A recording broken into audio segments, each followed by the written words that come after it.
Hello and welcome to Line and Mouse Commentary. I'm Holland and this is my best friend Tori. Hi! If you're new to our show, we rank various forms of entertainment by different categories out of a total score of 10, with only 2 points allowed for personal taste. Don't worry, we break down everything as we go. Feel free to agree, disagree, or just find something new to enjoy. Just be sure to tread lightly, there will be hot takes and spoilers. And cut to the intro.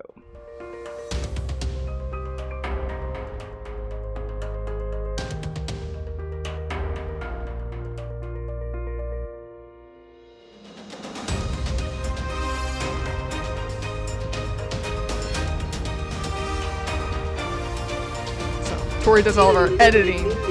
That's why I look at her when we cut to the intro, because she does all her editing. I do the editing. Yep, because we don't pay an editor. We get just the real deal here. So support us on Patreon so we we can pay an editor. That's the solution. Just kidding, but not really. So, did you know we had a Patreon? Because we do. Shameless plug. All right, so today I chose Mean Girls, the Broadway show, not to be confused with the film or the new film based on the Broadway show, for us to review. This is, well, the show, the theater, Broadway theater show, technically was blind to both of us, although we have each been exposed to it via internet videos or slime tutorials, if you know, you know. But we had never seen the show live or either on Broadway or on tour prior to reviewing this podcast. And we episode. were both pretty familiar with the soundtrack going. Oh yeah, that's a good point too. Yep. So if this topic is new to you, I will read you some free, spoiler-free background for you. I'm going to shamelessly read off my laptop that's in front of me, which is why my face is kind of blue right now. So the synopsis, here, well, actually, I'll read the synopsis last because I feel like it's a little more dramatic. Okay. Because that's kind of like the end. That's the end when you need to click off if you don't want spoilers. So here's some background for the show. Mean Girls is the title of a musical with the book by Tina Fey, lyrics by Nell Benjamin, and music by Jeff Richmond. It's based on the 2004 Mark Waters film of the same name, which was also written by Tina Fey and was in turn inspired by Rosalind Wiseman's 2002 book, Queen Bees and Wannabes. This is actually a non-fiction book for those who don't know.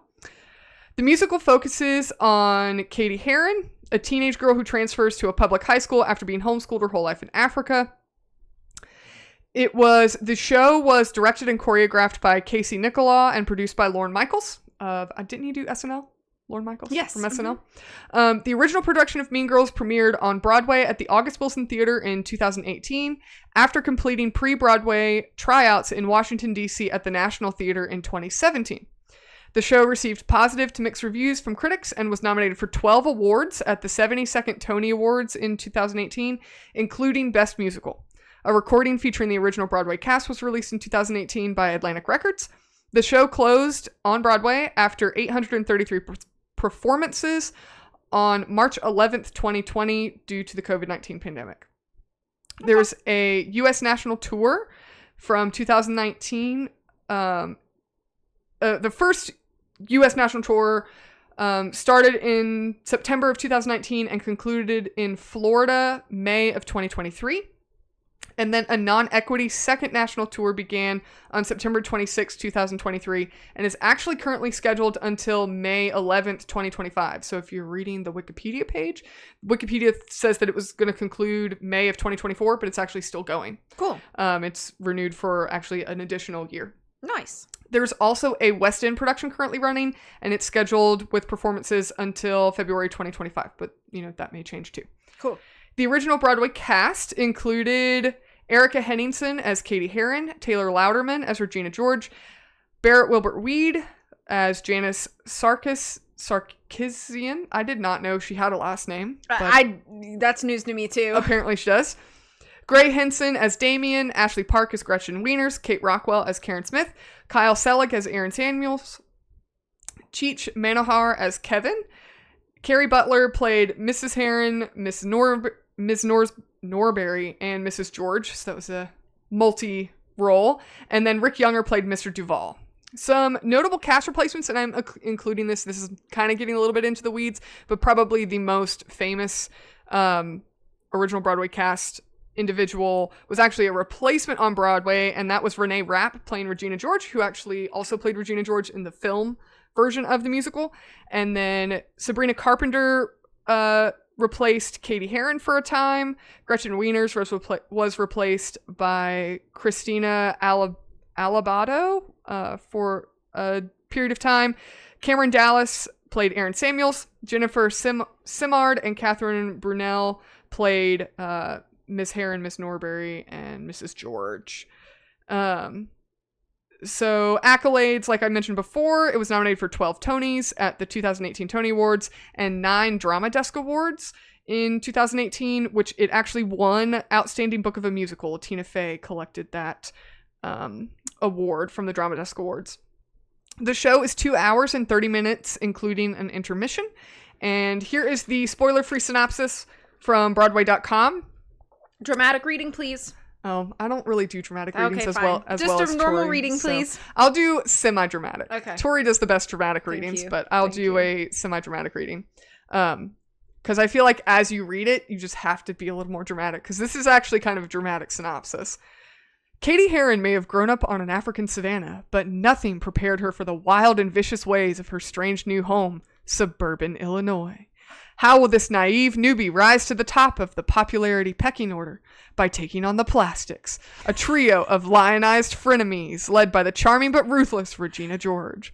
But when Katie devises a plan to end Regina's reign, she learns the hard way that you can't cross a queen bee without getting stung. I like the phrase lionized frenemies. I know. That's good. And a naive newbie rising to the top of the popularity pecking order. We got some alliteration in there too. Ooh. So that is the end of the spoiler-free. We are not a spoiler-free review. So if you don't want to be spoiled, go ahead and go see the show or watch some clips on YouTube or go and watch the film. And Tori's going to kick us into our first category. Okay, so our first category for theater... Guys, we have had some technical difficulties recording this episode. This is our second time recording this episode, so bear with us. We're really going to try our hardest to make this as smooth as possible, but I cried last time we did this. Yeah. So, anyway... Our first category is plot and story delivery for theater, and out of 2 possible points, I gave this 1.5 points. So, as I went into this, really excited to see the show, but knowing that I was really familiar with the music already, and one thing I noticed almost immediately is that there are some changes from the original Broadway recording to the one that we saw live. Some of those changes make sense. For instance, they kind of change some of the descriptive words that Katie sings about Erin. And I think that makes sense because you're going to have different actors playing Erin, night to night sometimes, depending on, the scheduling. But some of the changes I thought were very strange and didn't necessarily make sense nor add something additional to the, I guess, delivery of the story or to help the audience understand. One of those being, and I'll talk about this more in characters, but one of those being in the very early song, It Roars.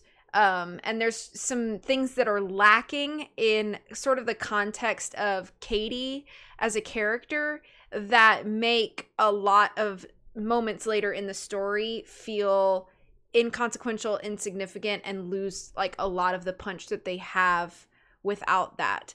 And again, I'll talk about that more in characters, but I think I was a little disappointed because it's an establishing song for the story. And so with pieces missing and changed, I felt like it was a little bit, it was a less effective setup than it should have been. And this whole plot sort of hinges and umbrellas under understanding the context of Katie and why her coming to this new school means anything at all. And a lot of that is just sort of lost in the changes that happened. So that was not to start off with a negative, but I did find myself a little disappointed. Now, for the most part, I think the story is pretty easy to follow. So the story basically is Katie comes to a new school in the Americas. She has spent most of her childhood in Africa. She is just used to a different lifestyle. Just the typical American high school is just something brand new and foreign to Katie. Not only did she grow up in a completely different culture and lifestyle, but she was also homeschooled. So even just the idea of going to classes with others is something brand new to Katie. And she gets there and she befriends two artsy kids that are kind of outcasts amongst the popular crowd of the school. And in befriending them, they sort of concoct this plan to infiltrate and take down the most popular girls at the school, which are referred to as the Plastics. And their motivation for doing so is mostly kind of fueled by Janice's personal beef with Regina George, but also kind of this idea that they shouldn't be allowed to think that they can just do and say whatever they want to whoever they want all the time. So it's also sort of you're new here, so you're the perfect person to kind of shake up the status quo. And Katie is a little too I guess in the beginning naive to really understand that the ball that's rolling now and how that's gonna fall. So that's kind of the very basic way for me to kind of summarize the events of the plot.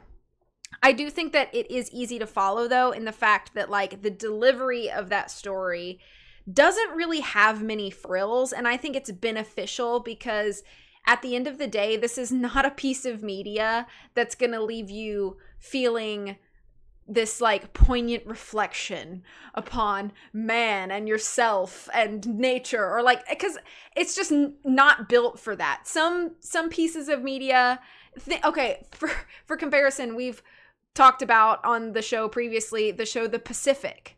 Very different vibe and meant to invoke very different feelings and thoughts in the viewer than Mean Girls is. Okay, so Mean Girls is not trying to be that sort of story. And so I think because they don't try to make it too deep, it's actually easier to consume, and I think it makes it more enjoyable. It's more beneficial for the story in the long run. It also allows this room for humor and campiness that I think on their own could almost be off-putting, but in the context of the whole story, you're okay, this is just how the delivery of this story goes. So that humor, that campiness, that corniness becomes enjoyable, and easy to process, easy to accept, because it's just it's the whole vibe of the show is that everything's just a little tongue-in-cheek. Well, and I feel another thing about it is that a lot of aspects of the plot and the characters are a bit over-exaggerated for effect. So you're already going in, they set you up with the premise that a lot of this is going to be a little over-exaggerated, people are going to be a little unrealistic, and that's so you get that buy-in from the beginning, so that with things that are just a little extreme or a little silly, it doesn't seem out of place. Yeah. Versus a show that is portraying teenagers to be either overly serious or maybe a black comedy kind of story. This is just kind of a straight up comedy. Yeah, I agree. If you are familiar at all with the original film, I think that this is a lovely repackaging of that original film. And I think all of the base charms that exist in the original movie are still present in the theater version. And while there are changes, and some things are slightly different, and obviously like the actors are different, I think the core of what makes Mean Girls is still present. And so it feels like a nice new repackaging, still feels familiar, still feels kind of,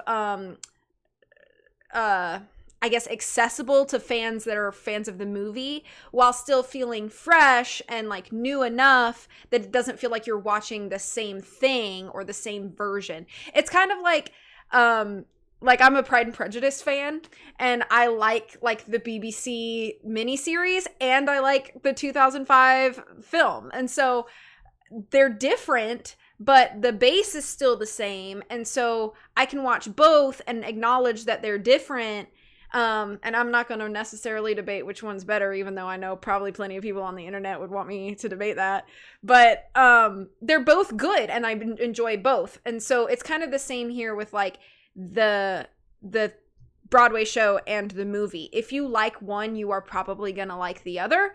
And if you feel like you just want something a little different, you can still enjoy the other without feeling like you're watching a copy paste.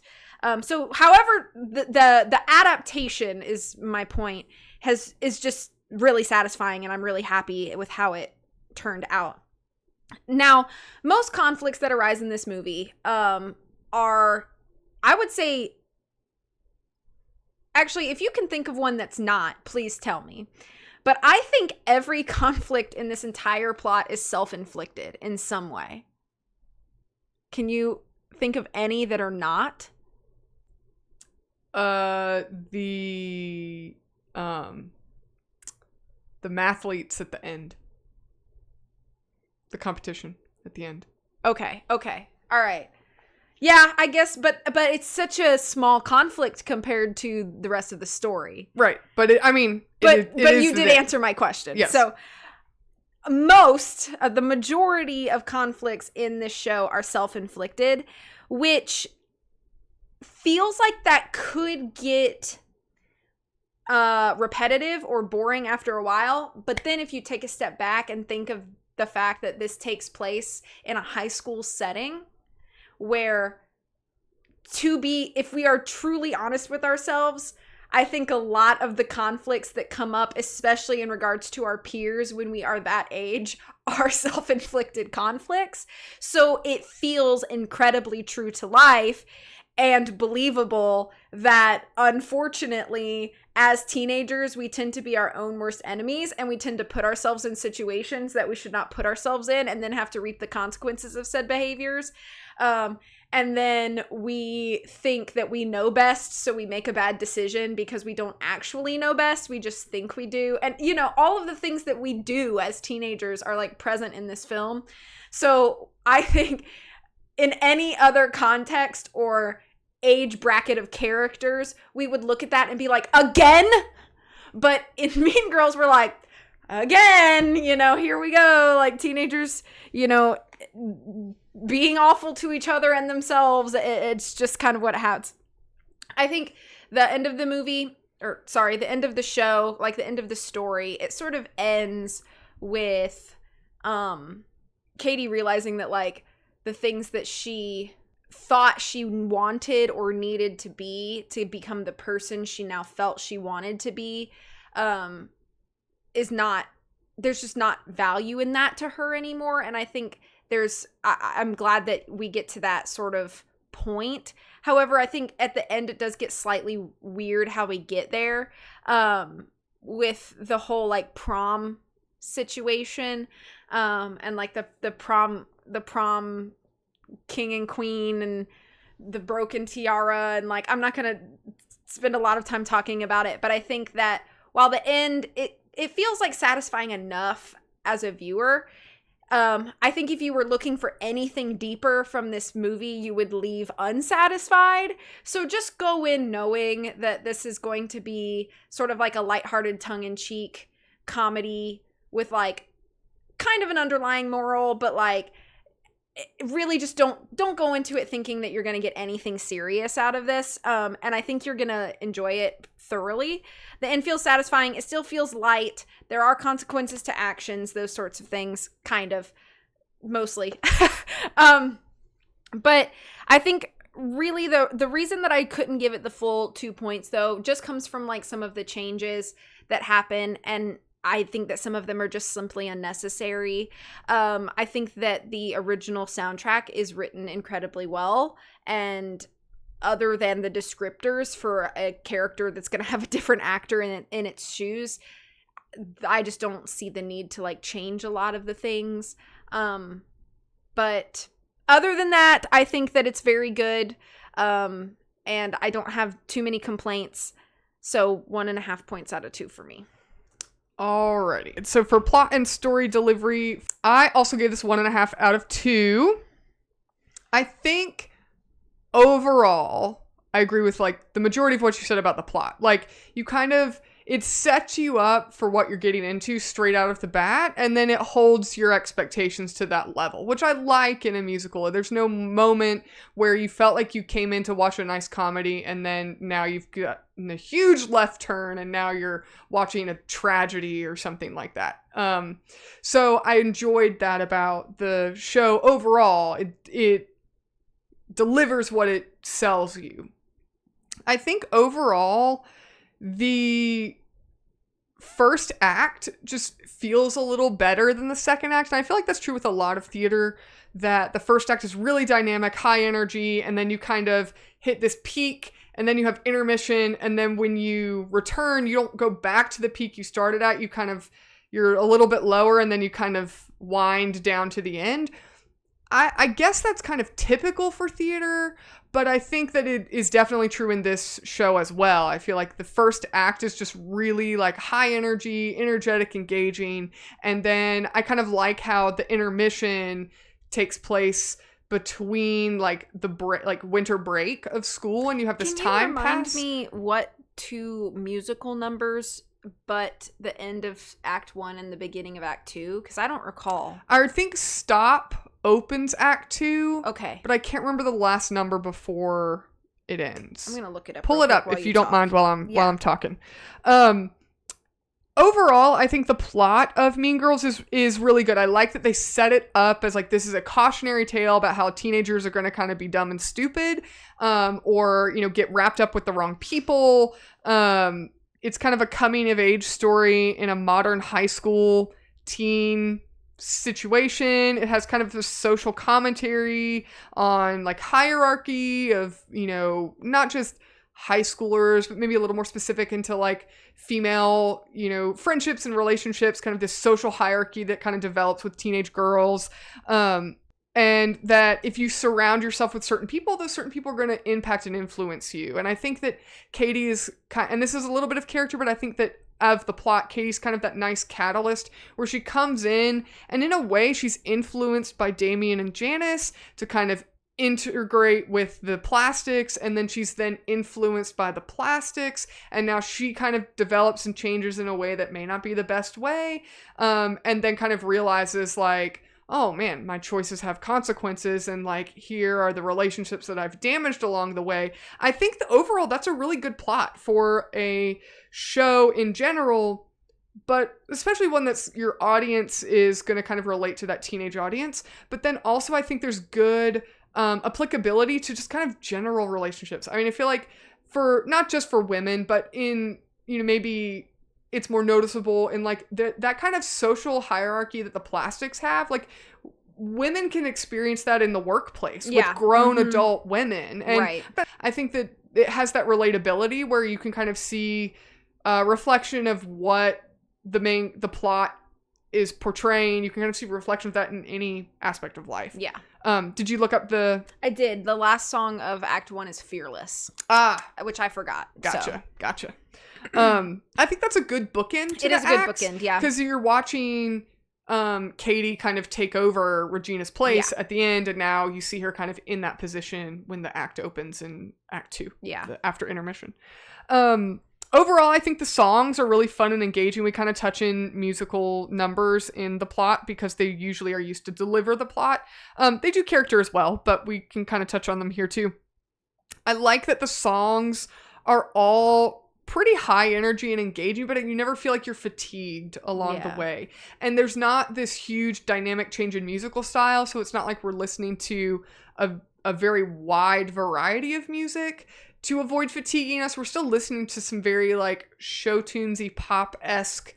I think there's enough change though to the musicality and instrumentation that it feels different enough as you move from song to song. But it never feels like we're watching a jukebox musical where we're deliberately playing songs from a different musical artist anthology where they've experimented with different musical genres. Do you know what I'm saying? Yeah. Like, it still feels cohesive in kind of the modern musical theater repertoire while still feeling dynamic. It kind of, they try different styles and sounds and vocal abilities. So I like that they even managed to keep a mathlete competition like fun and engaging. Like their lyrics literally are mathematical formulas and equations and solutions, and yet it's interesting and engaging, and you're like, you feel the intensity of this competition while they're literally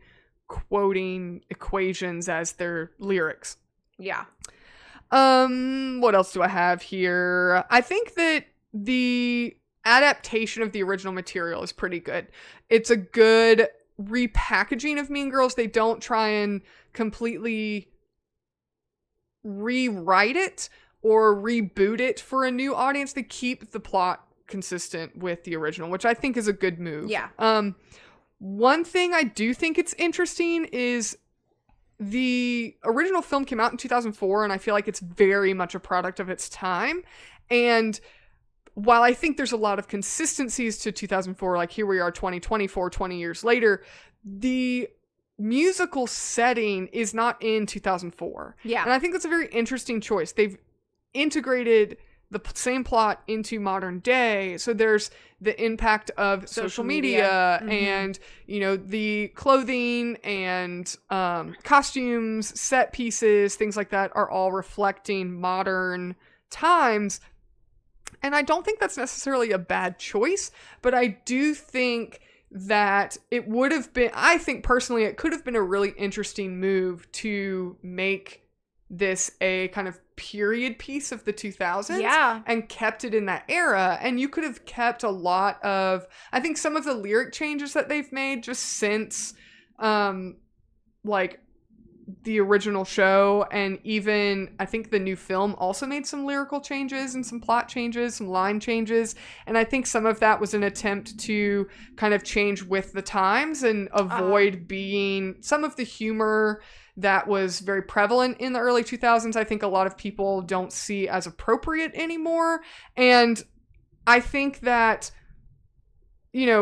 whatever your opinion on that is, I think that the humor of the early 2000s was very of its time. Yeah, that's true. And it's like it's a feeling all its own. Like when you watch Mean Girls, the film, like the original film, there is sort of almost like a nostalgia now looking back at it of this was like the dress and the humor, like you mentioned, and like those sorts of things. It is very indicative of like that time period of media. Mm-hmm. And some of that is lost now in the Broadway, and it would have been an interesting choice to kind of make it, like you said, like period. I feel like it would have added in some ways maybe like an additional charm, but or maybe it would have been a bad thing. I don't know, but it would have been interesting to see. And I think that some people have said that, the opinion of some people is that some of the jokes from the 2000s are not appropriate for today's audience, or that some of the jokes even in the Mean Girls film or didn't age very well. And I understand that. And so I think maybe that's another reason they tried to update it to modern times and make those changes, because they felt like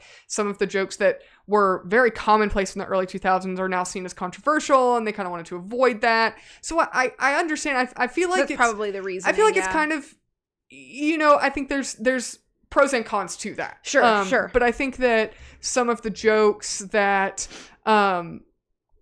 are kind of classic jokes of Mean Girls that are still included and are not like controversial or inappropriate, like Gretchen talking about fetch. Like everybody expects to hear that line. Yeah.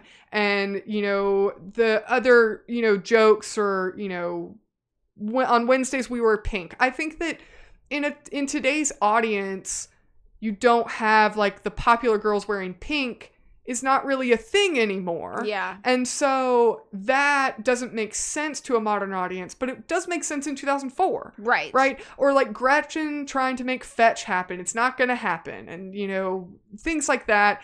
And I think that even those kind of classic Mean Girls jokes that you kind of have to have for the fans, even that doesn't really feel like it fits in 2024. It feels like it still fits in 2004. Yeah. So those reasons, it's like a weird amalgamation now. Right, yeah. Exactly. And again, I think you can see it as a pro or a con, and so I did not personally factor that into my score. I just thought it was an interesting choice.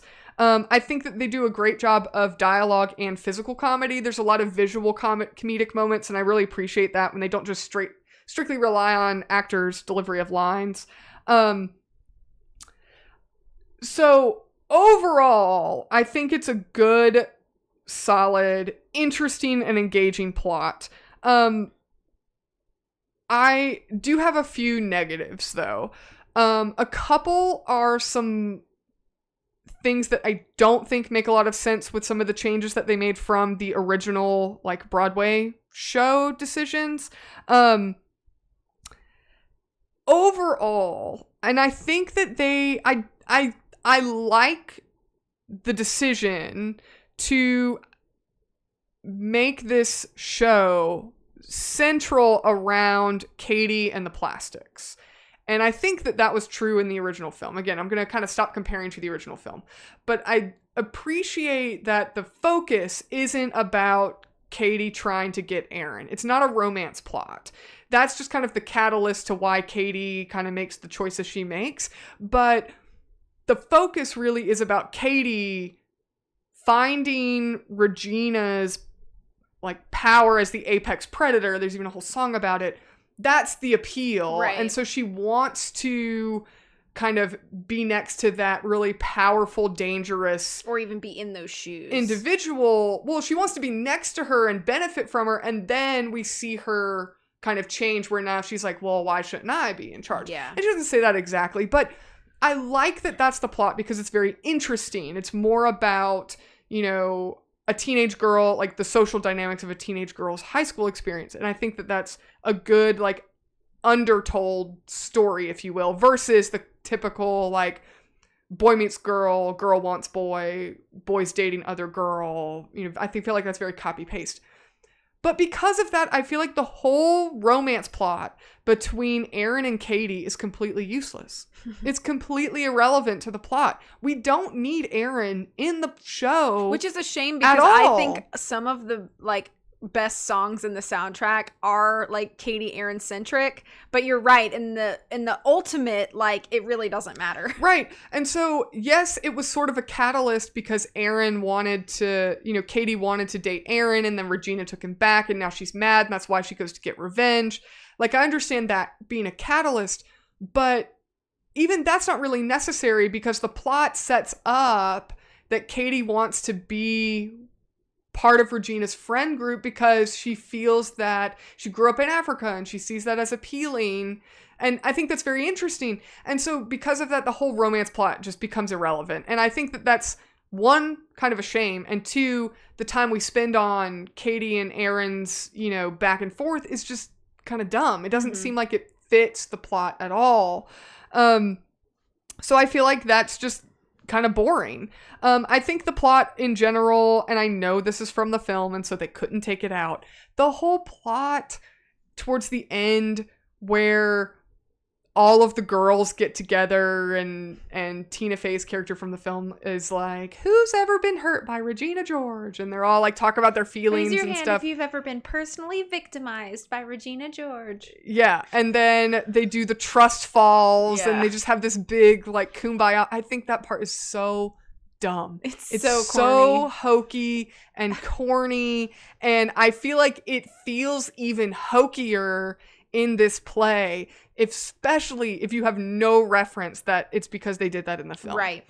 And I just think that overall it's like, I think it would have been more beneficial to have Katie and the plastics have some kind of like reconciliation, that would have made more sense and been more meaningful than like, we're gonna revolutionize the whole junior and senior girls, like, woo, we've changed the world. Like, no, we didn't change the world. Yeah. Like, that made no sense whatsoever. It just seemed really hokey. And then, of course, that transferring into the prom where they break the tiara and the last song. Everybody's beautiful. It's so campy. Yeah, like, it is. and boring and hokey. It feels like they didn't know how to end it, and so that's what they went with. Yeah. And it's like, oh, well, we've created this monster of Katie Heron and Regina George, and how do we end it? And then that's what they went with. It just doesn't seem like a very strong ending to the plot. I feel like they really didn't know where they were going, and they were like, well, let's do some trust falls and have them break a tiara. And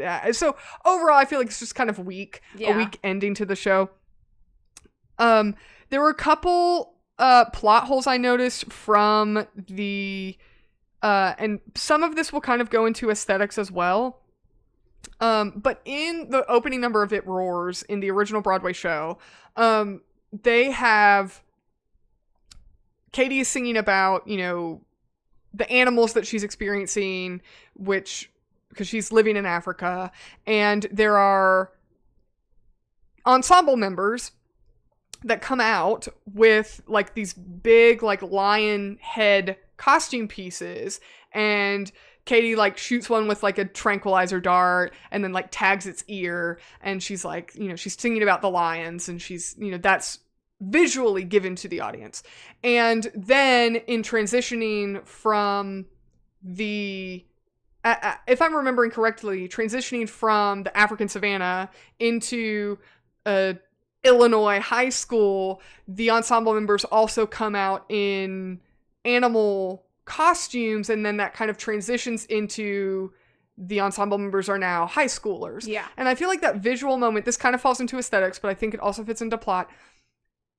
It gives you this overarching tie that Katie is viewing the world through the lens of being on working with her parents who are research scientists, and seeing animals in their natural habitat. And so she sees high school as I'm looking at teenagers in their natural habitat. And so the way that they act, I'm going to assimilate the way that you would need to do that if you're researching lions or hyenas or ostriches or whatever. And so then we continue that thread throughout the rest of the plot visually with where they're at the watering hole of the mall, and, characters respond in ways that feel or mimic different animals and things like that. She sings about Regina being an apex predator. And so we have that, they changed the lyrics and the visual aspect of it, where now we don't have that tie-in as a setup. It makes the start of Apex Predator, wherein all of a sudden, like, everybody's, like, acting like animals. Now you're like, what is going on? Right. Because you didn't have that frame of reference at the beginning of the show. Exactly. And so I do factor that into aesthetics, but I factor it into plot as well, because I think that a key part of this plot is that we are watching this show through Katie's lens, and her perception of the world is just very different because she's used to seeing the world like she's observing animals on the African savannah. And so I think that was a detriment by changing those lines and not having those costume pieces. I think it kind of confuses your audience through the plot. Because like you said, you get to Apex Predator and you're like, what just happened? Right. And why are teenagers acting like animals? So that was something I really didn't like, the change there. And then another plot, they changed like some lines here or there, and I feel like it wouldn't make a big difference, but to me, it didn't make any sense. They alter the plot where Aaron is kicked out of school. Well, they keep the plot. Aaron is kicked out of school because he doesn't technically live in the school district. And then, Katie is banned from prom for admitting to writing the burn book. And so the two of them are not allowed to go to prom. And is it prom or is it homecoming? Oh, I think it's dance, homecoming. a school dance. Whatever. I think it's homecoming because it's prom. It has to be prom because it's after, and it's after. It's spring. Yeah, it's after winter break. Yeah, so it's gotta be. They're banned from prom, and then in the show, the newer iteration of the show, Miss Norbury says, you can go to prom. I don't care. I'll let you in. I don't care. I'll get you in the door. I don't care. And it's like, well, okay, so what was the point of them being banned? Like, was that just so that when Katie goes up on stage, nobody's gonna like, hey, you're banned from prom? Like, okay, that part, did we try and fix that plot hole? I don't know. But then the fact that Aaron isn't banned, in the original show, if I'm remembering correctly, Aaron has to sneak in to the prom. He distracts the, people at the door, and then Katie sneaks in, and then he has to sneak into the prom wearing the lion costume, which is why in the last number of I See Stars, he's wearing the lion costume, and none of that happens. So in I See Stars, he just shows up in the lion costume. Like, what are you doing here? Why are you dressed like the lion? See, and when I was watching the show, you know what assumption I made about the lion costume? That it was Shane Omen, because they reference him in the lion costume earlier in Revenge Party. Right. So then me being familiar with the soundtrack was like, okay, that's weird that they bring Shane Omen in at the very last second, and then he takes the head off, and it's Aaron. And I was like, what is going on right now? But if I remember correctly, in the original show, it was written that Aaron's not allowed in prom because he doesn't go to school there anymore. So it would make sense. Oh, he distracted so Katie could sneak in, and then he had to sneak in the lion costume. Mm-hmm. Like, okay, that's kind of a cute little moment. It completely ruined that moment. Yeah. It erased it. So for those few reasons, like those few plot holes, I think that's most of my notes in general. Which I'm sorry, I was a little more lengthy than you. But overall, I think those few plot points that are just kind of fall flat or just aren't as strong, like the romance plot with Aaron, the whole like resolution of the plot at the end, I think are pretty weak. But overall, I think the message and the themes are really interesting and pretty good. I think they have a lot of universal appeal as well. So that's why I gave it 1.5 points out of 2. Okay. So our next category is characters, and out of 3 possible points for theater, I gave this 2 points. So, the character of Katie is, and should be, our most layered and interesting character. I think it's a shame that some of the oomph, I guess, of her character is lost back to the point you elaborated on and I alluded to in plot with the It's Roar setup. So the context of Katie viewing everybody at this school in the eyes of her upbringing and comparing them in a way to animals, not to be like derogatory toward them, but just it's the way that like her brain processes the idea of like hierarchy, like social hierarchy. So we're supposed to get that very clear context that is missing now in the version of the show that we saw.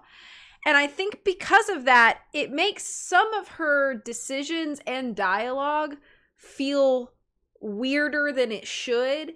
Like it's already implied and by some characters even said that like Katie is weird because she's the new girl who's been homeschooled all her life and grew up in another country, so she just doesn't know how to interact with people, which isn't really true. She knows how to interact with people. It's just a culture shock. I mean, if you travel internationally, which I have not yet, but I'd imagine if you travel internationally, it's not that you suddenly don't know how to approach people. There's just sometimes the like added obstacle of like a language or culture barrier. So it's not that it's not that Katie is weird. However, when you take away some of her foundational character context, it does make her weirder to the audience's eyes because it's harder for us to understand why she doesn't say some things sometimes. And when we get to the point of apex predator, now you're like, why is Katie suddenly viewing everybody like the savannah, the African savannah? Again, if it would make sense, the world through her eyes makes sense better when we have that foundational context. It's a shame that it's missing out of this version. And it loses, like I said, it kind of it hurts her as a character just a smidge because it loses the impact that I think some of her decisions and motivations have. I think that there's an obvious way that the characters are written so that the audience is led to like or dislike them at a certain time. And I don't think that's necessarily a bad thing, because while this kind of ties in hand with plot and it goes along with my sort of very easy to follow note, I think that it doesn't necessarily make a character more flat when they are when the audience is led. However, I think it can if the acting is not, I don't want to use the word exuberant, but I don't know what else. But like the acting needs to be on point in order for your very clearly led audience to view the character as anything more than the stereotype that a lot of them are written to be. And this show does use a lot of stereotypes, and they use them in sort of like the best way that I can describe it is kind of like a target. So if Katie is the center of the target, the closer you get to the center, the more fleshed out and outside of the box you get to see that stereotype break. And so you have Katie in the center, so you obviously see more facets of her and how she may present herself as a stereotype in some situations and with certain people, but we know as an audience member that she's not that and that she has many sides. But we don't get that opportunity with a lot of characters because there are quite a few characters, and it makes sense. You're in a big high school setting. But then you have like your core cast, so you've got like the Plastics and Janice and Damien and even Aaron, and they are fleshed out. Some, maybe not Aaron. Aaron's kind of flat. I'll talk about him in a minute, but leave him out for a second. But everybody else that I listed, like you get to see some of them being fleshed out. Some of them you get to see outside of the stereotype that they present or that they have been assigned. But then you have like sort of the wide cast. So you've got really small characters like Kevin and the Mathletes, for example, and they are simply just the stereotype, and they are here to fulfill the stereotype and then leave. And I don't want to say it's bad, but I just want to point it out because I think it doesn't lend the audience the opportunity to really get attached to anybody outside of like Katie and maybe a few others in the core cast. And I'm not saying you gotta be super attached to, your random mathlete or anything like that, but it does make them feel a little less accessible, like a little less relatable, because the stereotype is so animated and exaggerated in a lot of those characters. I think in some ways those stereotypes can add to the humor, especially in songs like Meet the Plastics, when they're describing all of the different cliques in school and like where the social standing is of everybody. So I think in situations like that, the stereotypes kind of add to the humor. But by the end of the story, I don't want those characters to all be on this outer ring of the target. I wanted them to get a little bit more explored. So it depends on what characters you like from the beginning. You may or may not get the satisfaction of seeing all of the facets of this person. I think that some characters, kind of piggybacking off of that, some characters are surprisingly fleshed out. Characters that I didn't necessarily think would be fleshed out the way that they are. Specifically, the two that come to mind for me the most are like Gretchen, who, when you first meet her, she's basically just described as like a yes man to Regina. And anything Regina wants, Gretchen enacts or does or says. And then it's sort of revealed that in actuality, Gretchen struggles with this people-pleasing syndrome, which I think is pretty relatable. I mean, I'm sure if you are not a people pleaser, you know one. And like, there can be this struggle of like, where does the balance between like loyalty and morality and loneliness, like where does that all intersect? And for every person, that's going to be different. They're going to weigh those priorities different. And so we get to see that struggle sometimes in Gretchen, where she's like, you know, she has a whole song, What's Wrong With Me?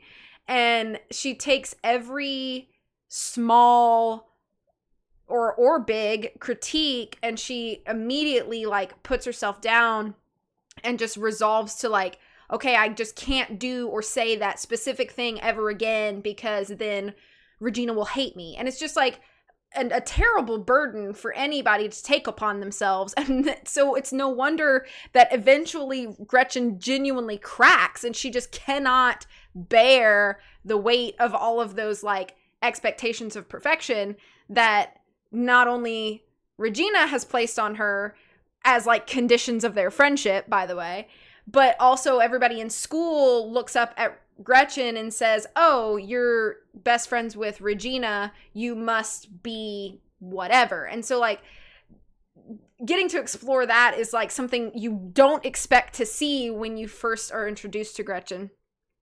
And even characters like Janice and Damien, while I feel like they're not quite as fleshed out as Gretchen is, you get to see like different facets of them too. You get to see sides of vulnerability in Janice that she does not present to you at the beginning. You get to see moments of like logic and level-headedness from Damien that you don't get to see at the beginning, where he's kind of presented as sort of this like very extroverted, friendly, like no care in the world, happy-go-lucky, go with the flow kind of guy.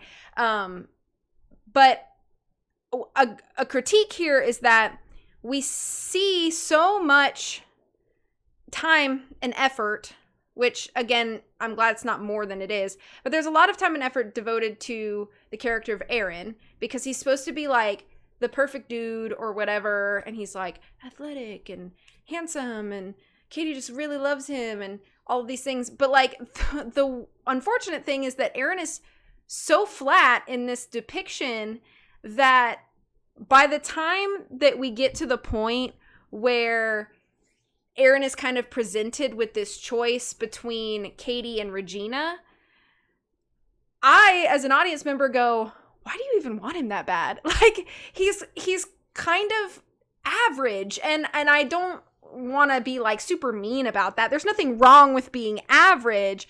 It just seems like there's so much effort given to the fact that like he is the guy at school, and I don't really see any character note written into him to give us an indication as to why. The only thing I can think is that he is genuinely like interested in Katie in the big, like, you know, it naturally kind of progresses, and I think he has moments of kindness toward her that are genuine, but other than that, it's hard to determine, because and I get it, you know, he's a teenager. Maybe that's the point, is he's just a teenage boy.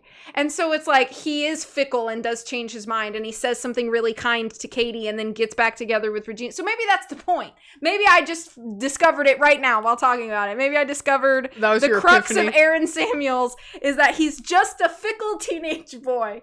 But I wish that they'd if they're going to spend so much time making him like the desired object of Katie's heart, I wish they would have expounded a little bit as to like what it is that she sees in him past he's just really handsome and kind to me sometimes. Like, I think at that point, like, that's, and there's nothing wrong with that, but I think I would have accepted it more if it was just like an acknowledgement that like, I just have a crush on him, not I am now going to actively do everything in my power so that he will choose me. Like, that just seems like another level, you know what I mean? So all of that, I just think that, by the way, I should have mentioned this at the beginning, but the cast in the original recording and the cast that we saw were both phenomenal. They were. I really did love it. And I think if you listen to the original Broadway cast recording, like, there is so much life brought to the characters by, like, Erica Henningsen and Barrett Wilbert Weed and who plays Regina? Taylor Louderman. Taylor Louderman. Just wonderful, like, depictions and so much, like, physicality brought to the characters specifically. And I'll talk about it a little bit more in aesthetics, because that's mostly where we talk about, like, vocals themselves. But just, like, even in the delivery of the vocals and the lines, they bring so much character depth. And, like, I always like, joke when I'm in the car with Holland and we're, like, driving somewhere, we're listening to the Mean Girls soundtrack, and in the line that Regina George sings, where she's like, "My name is Regina George," and I'm always like, ugh, I hate how the way she says it. But in actuality, I know that the way that she sings it is purposeful, because it's supposed to invoke this feeling of, like, smug ego, which is Regina George encapsulated. So as much as I may not personally like the way that she sings the line, I know that she's doing it that way intentionally, and I have to give her props for doing that.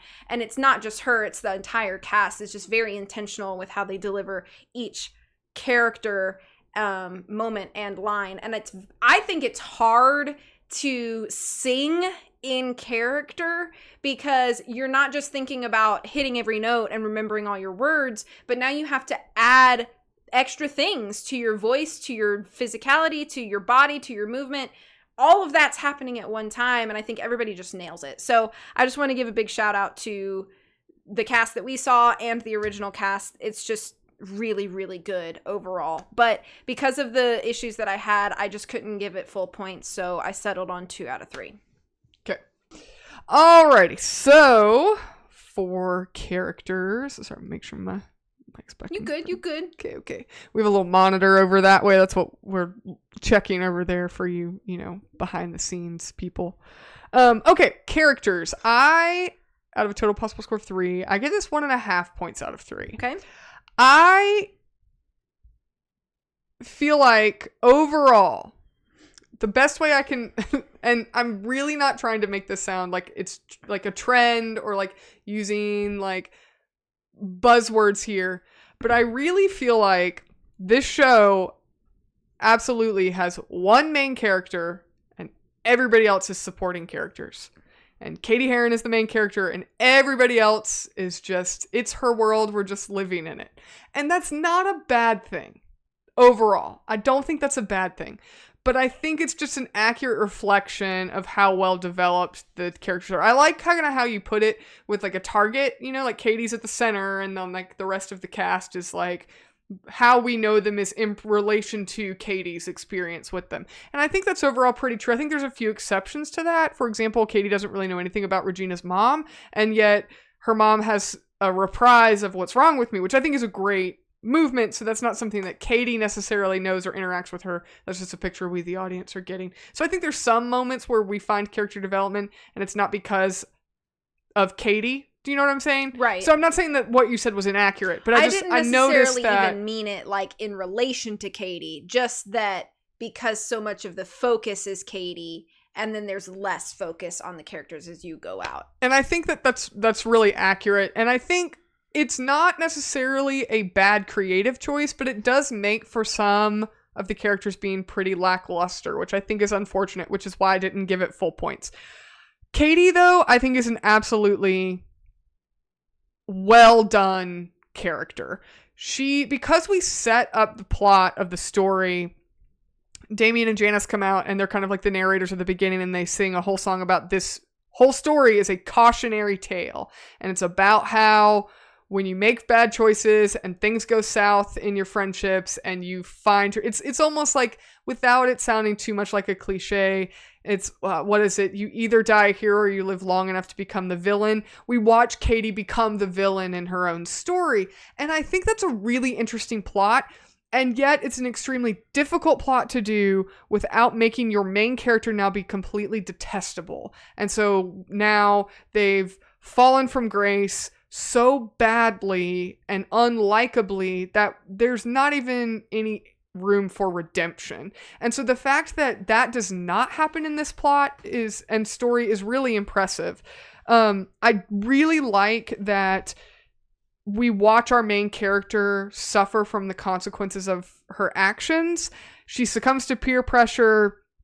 She gets suspended. She kicks out of school. All of these negative things happen to her, and yet she still is likable. We're watching her come to the realization of what life is like in this new world that she's living in, and she takes responsibility for her actions. She owns up to her decisions. She doesn't make excuses. She doesn't, at the very end, like when she's kicked out of school, she doesn't make excuses. She, tries to make things right. All of those show that she has good character qualities, even though we watched her make some pretty poor decisions along the way and become a mean girl and treat her friends poorly. And, so we watch her have this really nice arc where she starts out as this really naive, very likable character.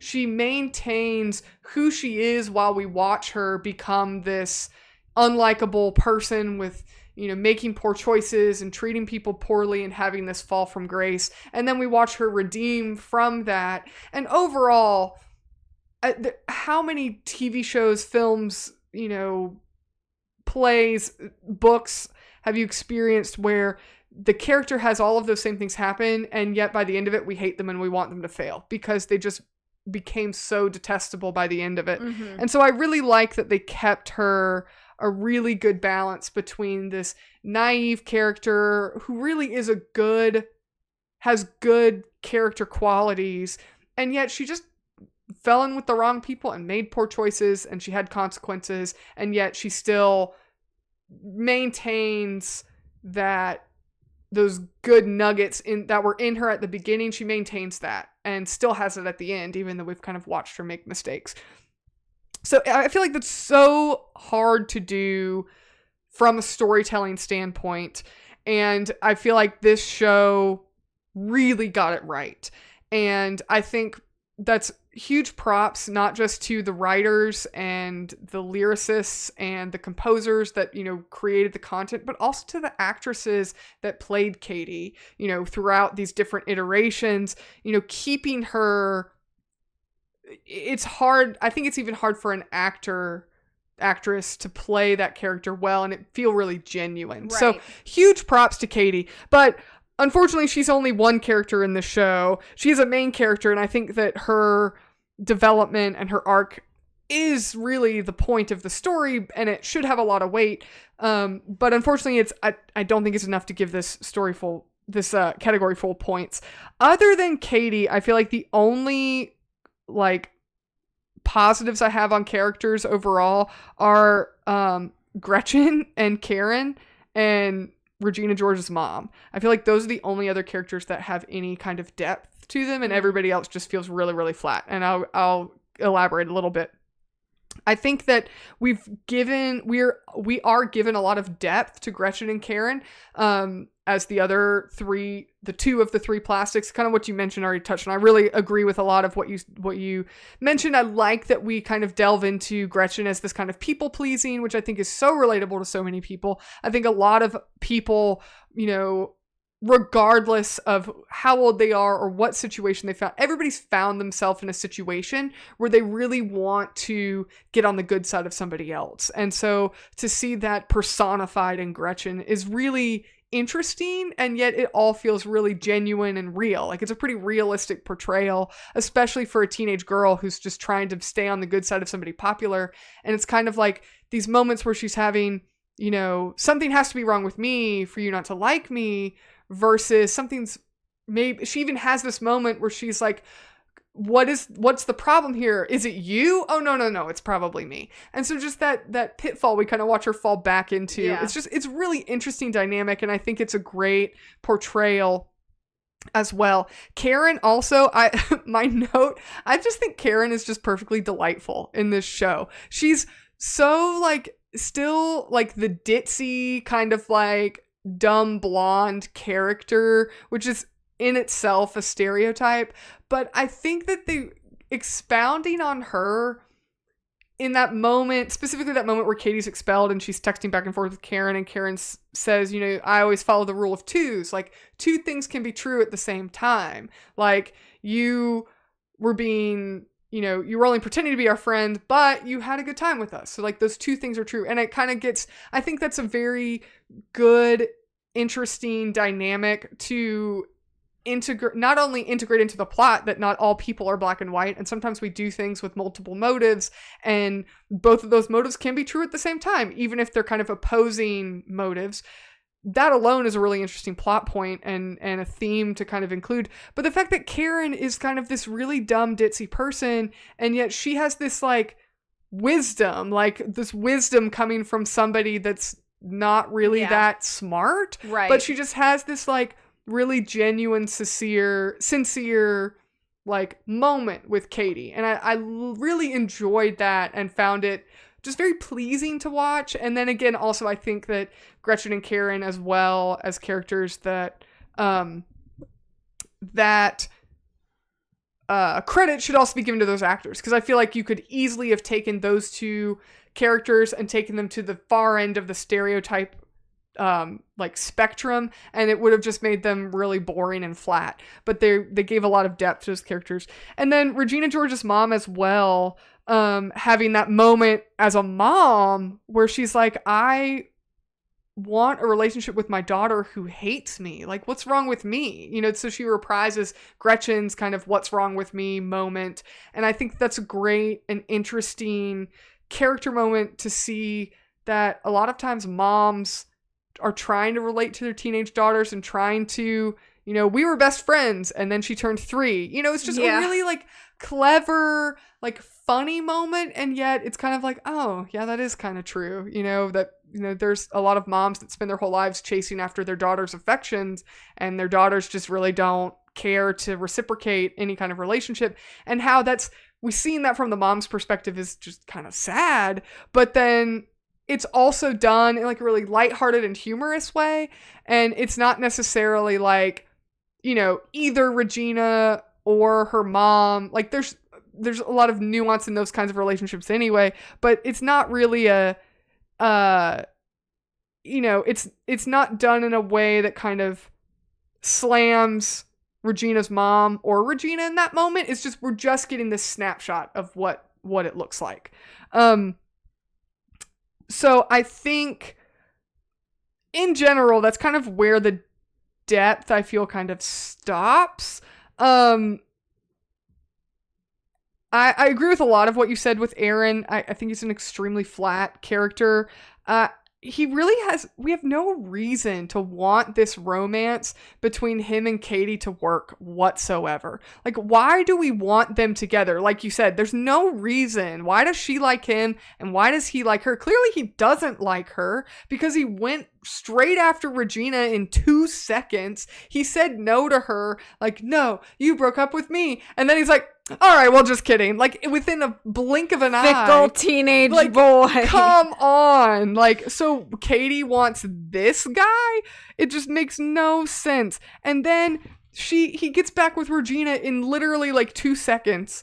And then he has this moment where Katie's trying to win him over, and she tells him that, you know, he says basically, you're like a clone of Regina.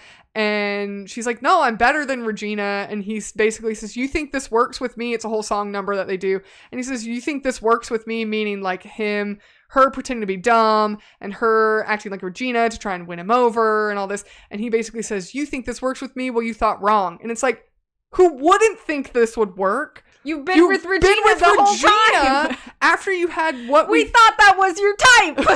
Right. And it's like, we thought you had this like nice relationship with Katie that started as kind of like platonic. Maybe there's something more. And then nope, right back to Regina in 2 seconds. And then we think that for some reason you're not a shallow guy that wouldn't just go after Katie if she's just like Regina number 2. Yeah, like all your signals pointed into this being yes, yes, this should have worked.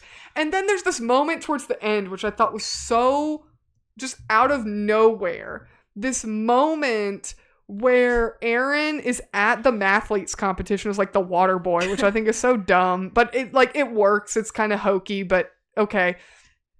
And he's like at the mathletes competition because Mrs. Norbury is trying to like hook Aaron and Katie up. She's kind of being a good wingman there. Yeah. She's trying to like connect the two of them, and like that's funny, like it's clever. But then he says like about Katie that she's like says something about like they say something like, oh my gosh, that was awesome, or you're awesome, or whatever. And he says, I wrote it down, he says, I haven't seen you be awesome in a long time. What? When have you ever seen her be awesome? What, when you like snuck into her room and looked at a picture? Remember that time you lied to me for like months? No, remember that was pretty awesome. No, remember that one time I saw you on the picture of a back of an elephant? That was you being that's the only time you've seen her be awesome. You've paid her zero attention for the entire story, and now you're like, yeah, it's cool to see you finally being awesome because you're not being like Regina. Like, what? Since when have you given her more than 2 seconds? All we've watched, there's no, like, inference whatsoever that he even likes her. Like, at all. So what? And we're supposed to expect them to, like, now they're together. Oh, now they're together. They're a couple now. Like, since when does this, it's so forced and like ridiculous. I thought it was so dumb. Like it just logistically like doesn't even make sense. There's no basis for them having a romantic relationship or even the potential of a romantic relationship whatsoever. Yeah, it's not like he's known her since childhood. Right. It's like, man, remember when you were so awesome when you were 8 and didn't care what people think of you? Well, like, she lived in Africa, so you don't even know. Exactly. I just thought it was so dumb. Like, it didn't even make sense. Like, is this a plot hole, or are we just really, really trying too hard to give Katie a romantic interest? Katie's stupid with love. Again, I really don't think she needs that for this story. I think it's useless. Aaron, you could take him completely out of the show and it would be fine. In Act 2, he could have died. In Act 2, he could have been hit by a bus. I was gonna say he's died. The one that gets hit by a bus. Right, he could have died in Act 2 and it would have been the same story. It's so ridiculous. Also, I think that Janice is, I don't like Janice because I feel like she is just as mean as Regina. She is like the other mean girl. She's just like the flip side of the coin to who Regina is. Right. And she's just as mean. She kind of manipulates Katie into infiltrating the plastics, and then she's putting all of these like, you know, words in her ear about why Regina's so terrible and how you should get back at her to like act out my revenge plot by making the plastics have all this bad stuff. It's just like, we're supposed to like this person in the show, and then to me it just felt like we didn't see anything change in Janice to where she actually had any true intentions to befriend Katie. We immediately see her like just trying to use Katie, and then at the end of the show she sings this like, it's a great song, don't get me wrong, but in the context of the show, this song where she sings I'd rather be me than be with you, and it's like, well, that's what you've been doing, right, for one, but then also like you're just as mean as Regina. Like the way you treated Katie was not really any better than the way Regina treated you that you've been holding on to for so long. Like, not completely, like, it's not, like, equal. It's not like a 1-for-1. Right, yeah. It's not a 1-for-1, but it's, like, the underlying, I guess, not motive, but, like, the underlying basis of your relationship with Katie is not a relationship of friendship. And so, because they never set up that, like, oh, no, but she really does care about Katie. And she, like, we're supposed to think that, like, because she painted a picture, like, that was true friendship. Like, that was it. Like, I just don't buy it. Yeah. And so, like, by the end, again, it's just, I think there were some good nuggets along the way, but we never actually, like, built out her character to really justify that, like, oh, she actually was Katie's real friend. Right. Like, we don't ever see any evidence of that in the show. So I think her like anthem at the end is pretty lackluster part of it. She's part of the problem. Like, she's literally part of the problem. Like, she gets mad. Like, Katie is not wrong when she says, you're the one that wanted me to be plastic. Like, you're the one that set me up for this. Fair. So I think that was a perfectly valid thing to say. Not that I don't think Janice's response is not also valid, but you're part of the problem here. Yeah. I think that Damien overall is pretty flat. He doesn't really do a lot, but I do like that he does have these kind of nuggets where he has this voice of reason that he kind of, I wouldn't say he necessarily as an arc matures, but we see a little bit of maturity in him that we don't see in some of the other characters where he's like, hey, I had some bad experience, like in the musical number Stop, where he kind of is like, you shouldn't be doing this. Like, have some sense, like have some common sense, have some self-respect, like, snap out of it. He's trying to talk some sense, and he has some kind of reasonable, good reason throughout the show. So I think that's a bit of a positive there. But otherwise, he's really doesn't do a whole lot. He's very, very minimal character. My biggest character problem I have in this show is Regina. And I think overall, it's because of what they did towards the ending. I think she's a great villain. Like, she's a great villain character. She's completely self-serving. She's does horrible things to her friends. She does horrible things to the whole school. She gets Aaron kicked out of school. Somebody that's supposed to be her boyfriend. Like, she first gets back with him just to make Katie jealous, and then she gets him kicked out of school. She's willing to, like, convince people that Miss Norbury is a drug dealer, and you might have to bleep that on YouTube, but, because I don't think they would like that. But basically that Miss Norbury's a felon. We could probably say that. Miss Norbury is a not licensed pharmacist. Yeah, there we go. We can keep that in. We can edit till we get that. Yeah. But yeah, and she like spreads all these nasty, horrible rumors about people at school by publishing the burn book just to get back at Katie for like giving her a Caltine bar, like making her gain weight. Yeah. Like, man, that's pretty savage. But I like that. All of that is so consistent with who she is as a character. And I think it's great. Like, it's done really, really well. And I don't have any qualms with her being a horrible person because I think it fits. And then we try and give her a redemption at the end.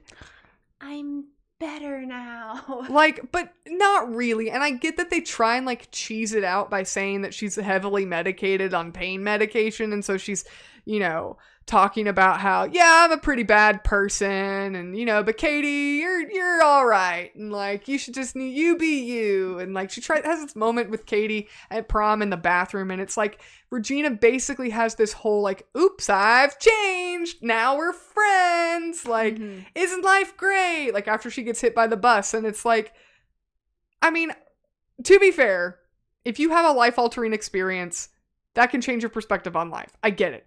But none of that is the reason why. Like, just all of a sudden, Regina's like, yeah, I know I'm a bad person, and nobody likes me, but you know what? I own it. You know what, Katie? You're a good person. And like, okay, now she has this like positive relationship with Katie and these like words of wisdom and like, oh, they're friends now. Like, we should have just kept Regina. Like, she had this, like, peak meanness of the show of Mean Girls. And, like, we should have just left her there. Like, we could have even just, like, I mean, yeah, she could still come to prom and, like, be there in the background. But do it, like, the way you did it in the film, where she's just, like, there. Yeah. But, like, we don't need redemption for Regina George. And I'm sorry if that makes me sound calloused, but the story's not about her. Right. It's not her story. We don't need to now redeem the villain just... we don't need to redeem the villain. Like, she's the antagonist to our protagonist. We can close the book knowing her comeuppance was getting hit by a bus. Like, villains get their just desserts. Like, we can leave it there. Yeah. And that can be the end of her story.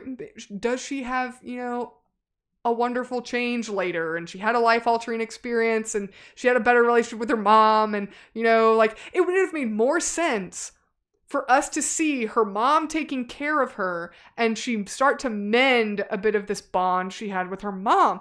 That would have made so much more sense than her reconciling with Katie in the bathroom. Or even just see snippets of her back at school and like see changed behavior in how she like treats and talks to the students around her. Like even snippets like that I think would have been a more effective, like, okay, something did shift and now I'm buying that kind of thing. Right. But we don't. We just have this really like pasty, flat, boring, bland, like, I'm Regina and now I'm a good guy. Like, no. I hated it. I genuinely just hated that they put that in the end of this show. It's completely unnecessary. And all of these Mean Girls stands out there. I know you're going to say, it was a deleted scene. It was a deleted scene. It was intended to be in the original film and they had to cut it for damn it. I don't care. They should have cut it. Okay? It was a deleted scene for a reason. It deserved to be on the cutting room floor because it was terrible and it didn't make sense. And I think that it's horrible for Regina's character in general. And I clearly have a big problem with it in case you couldn't tell. So that I think is the majority of what I have.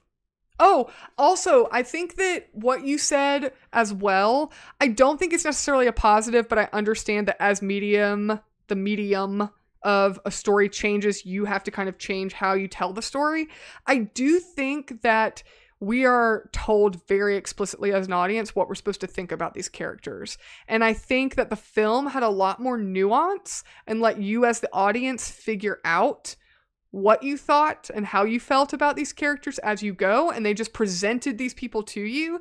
And yeah, it's called Mean Girls. Like, it's gonna be a little straightforward, but we didn't have to tell you should hate Regina George because she's a horrible person. We let her be a horrible person. And then she had these kind of nuanced moments. Like one moment, I think, in the story on the play where there's this moment where they're doing the holiday party thing, the talent show, and pictures of Regina go viral. And Janice says, the only thing worse than getting a bunch of negative comments on social media is getting a bunch of positive comments on social media, because that changes how, now you start to feel like you're better than other people. And I think that that's a great point, and I'm glad that that point was made, but I don't know if we really needed to have that narrated to us. We could have come to that conclusion on our own.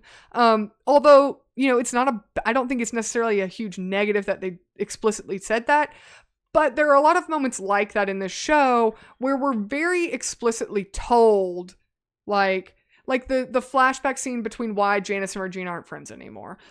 We didn't need to have that spelled out completely to us of why this was wrong and why Janice feels the way she feels. We could have come to that conclusion on our own. And so I feel like there's a lot of moments with characters as well as plot, but characters especially, where we don't have a lot of that nuance that I think was really, really nice in the film version. And I don't think you can say time is necessarily a factor because we're longer than the film. The film was like 97 minutes and this was like 2.5 hours. So I think that time isn't really a good reason for the change. But I think is in a way a negative. I don't think it necessarily merits losing points because I do understand that for theater, you just have to tell the story a little differently than you do in film. But overall, 1.5 points out of 3 for characters for me. Okay, so our next category is aesthetics. Out of 2 points, I gave this full points for aesthetics. Wow, you hardly ever give something full points. I know, but I just think that this show does some really wonderful things. So I'm going to talk about them. Also, I noticed you wore a high school shirt for our Mean Girls. I sure did. Oh man, I should have planned that. I have a Hawkins high school shirt. I should have worn mine. This is a Nancy Drew reference, but I thought it would be funny to wear a high school shirt while recording Mean Girls. Man. I also thought about wearing pink, but we're not recording this on a Wednesday, so. But they don't know that. True. You don't know that. Although we don't air on Wednesdays. We don't air on Wednesdays. So. So I went with this. This was the ultimate pick. But see, now that we do video, people can listen on any day of the week they want. You could be listening to this on a Wednesday. Hello, Wednesday crowd. Hi, Wednesday crowd. All right. Okay, sorry for that little deviation. So for aesthetics, I think this show does so many things right aesthetically. First of all, I want to give a huge shout out to the swings and the ensemble because they're incredible. They do so much to keep the momentum of any given scene moving at exactly the pace it needs to move. So, I think I learned this phrase actually watching like some video about like Disney parks or something, but the kinetic energy. Science. That is. Are you telling me that you learned kinetic energy from a Disney video and not from science class in like 8th I'm sure grade? I did learn it in science class. I just don't remember. I don't remember specifically how that was Sorry to all the mathletes out there that are going to be mad. Also, sorry to my mom who taught me. Yeah, your mom was the science. Okay, my mom is Katie Heron, you are not. My mom is the science lady, so she's going to be disappointed. Yeah. Anyway, my point is that the kinetic energy in the scenes, it has a lot to do with sets, which I'll talk about in a minute. But the swings and the ensemble, too, are just, like, huge assets. A lot of the musical numbers are, like, big and involve a lot of people. And the swings ensemble just nail it every time. A lot of the swings and ensemble, I wouldn't say a lot, a handful of them also double as, like, small characters, which I think is great. And a lot of that is really seamless. Like, I think you kind of forget that, like, random dude number 3 on the mathletes team was also like an ensemble member 3 songs ago, because it's just so seamless the way that they use them, but never in a way that feels like unnatural or forced. But another huge wonderful thing that they do is the set changes and scene transitions are so perfectly seamless, and I love how they use so much motion to just completely change locations, orientations, like how characters are set up. I think it's, is it Where Do You Belong that it happens? With all the lunch tables? Yeah. Yeah. Yeah, so and the trays and everything. So there's like ensemble members sitting at lunch tables, and the lunch tables are being pushed around in like this circle and also spinning in place. Yeah. And it shows off like the different cliques and clubs around school, and the ensemble members are like putting on jackets, taking off jackets, grabbing props from it's crazy. It's just crazy. Yeah, it's like 4 tables and or maybe it's even 3. Maybe it's only 3 tables. I don't remember how many. But let's just say, for example, it's like 3 tables, and as they rotate when they're at the back of when they're upstage of the audience, I remember my theater terms, upstage of the audience, the cast members are changing outfits so that they look like a different clique. It's crazy. It's so amazing. And you don't notice it unless you're watching it, like watching for it. Because the way that everything is placed and blocked, obviously your eye goes to whatever is center and forward. So as things are moving to center forward, your focus goes there, obviously. It's just like how, the general eye moves. Yeah. But it's really, really wonderful. I think it might be the same number or very close around that time. They do these set changes. It's not during a musical number, actually. So maybe it's right after or right before this, where it shows Katie kind of going through like her first day at school, and all the classes are different. And so all the chairs are like facing like this. And then the bell rings, and literally everybody just takes their rolling desk and goes and just like changes orientation like really fast, and it looks amazing. It does. It's phenomenal. And it gives so much like it's just clever. It's a clever way to do a set change without actually like set changing. And then another thing that's really neat about that scene in particular, I'm sorry to interrupt, You're but good. I was going to talk about this too, is the teacher is a student. Yeah. Who then stands up and is like lecturing the new class. Yeah. And they give their little their little monologue, and then they seamlessly like return to their seat, the chairs shift, and then the next person stands up to then be the new teacher. It literally feels like I feel like it's a great like adaptation, because you could see it in film being these quick cuts from classroom to classroom. And it's almost like a way to do like a montage on stage. Yeah. Which is crazy. But they just, I can't say enough about the set changes and transitions. And that's just one example. They do tons of crazy transitions throughout the whole show.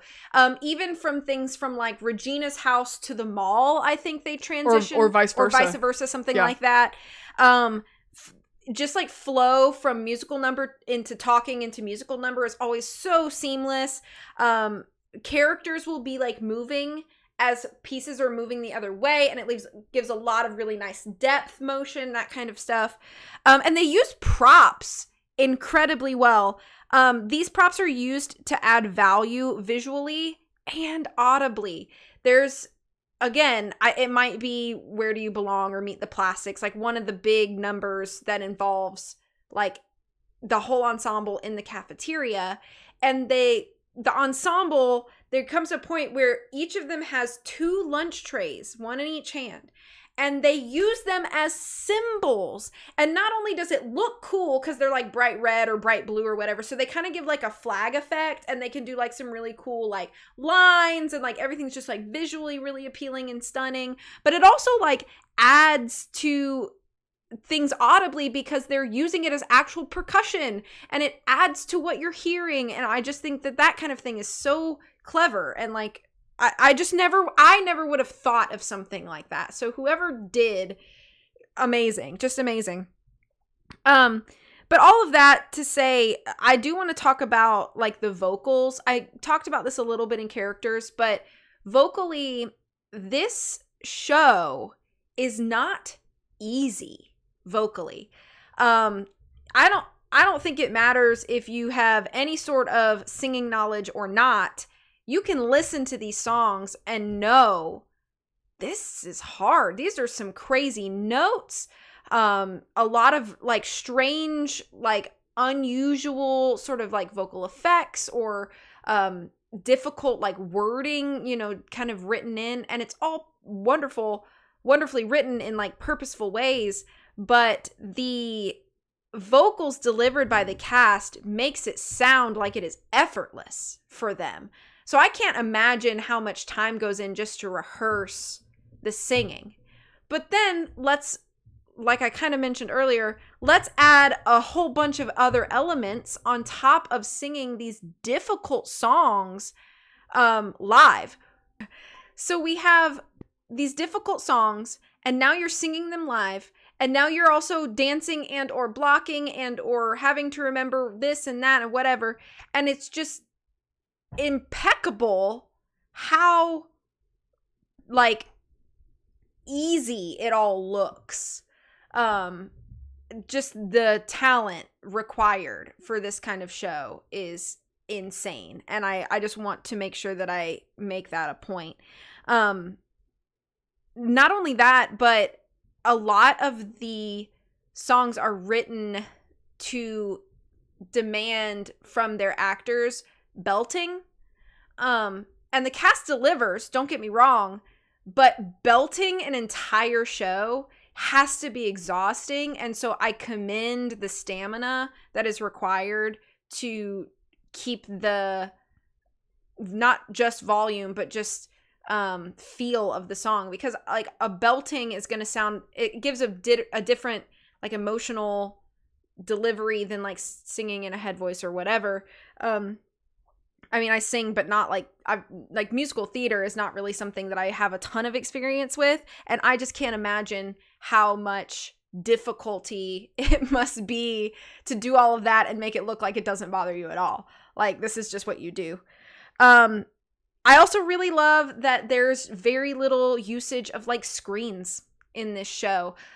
We've both kind of talked about this before, is that screen usage is kind of a less is more thing in our opinion.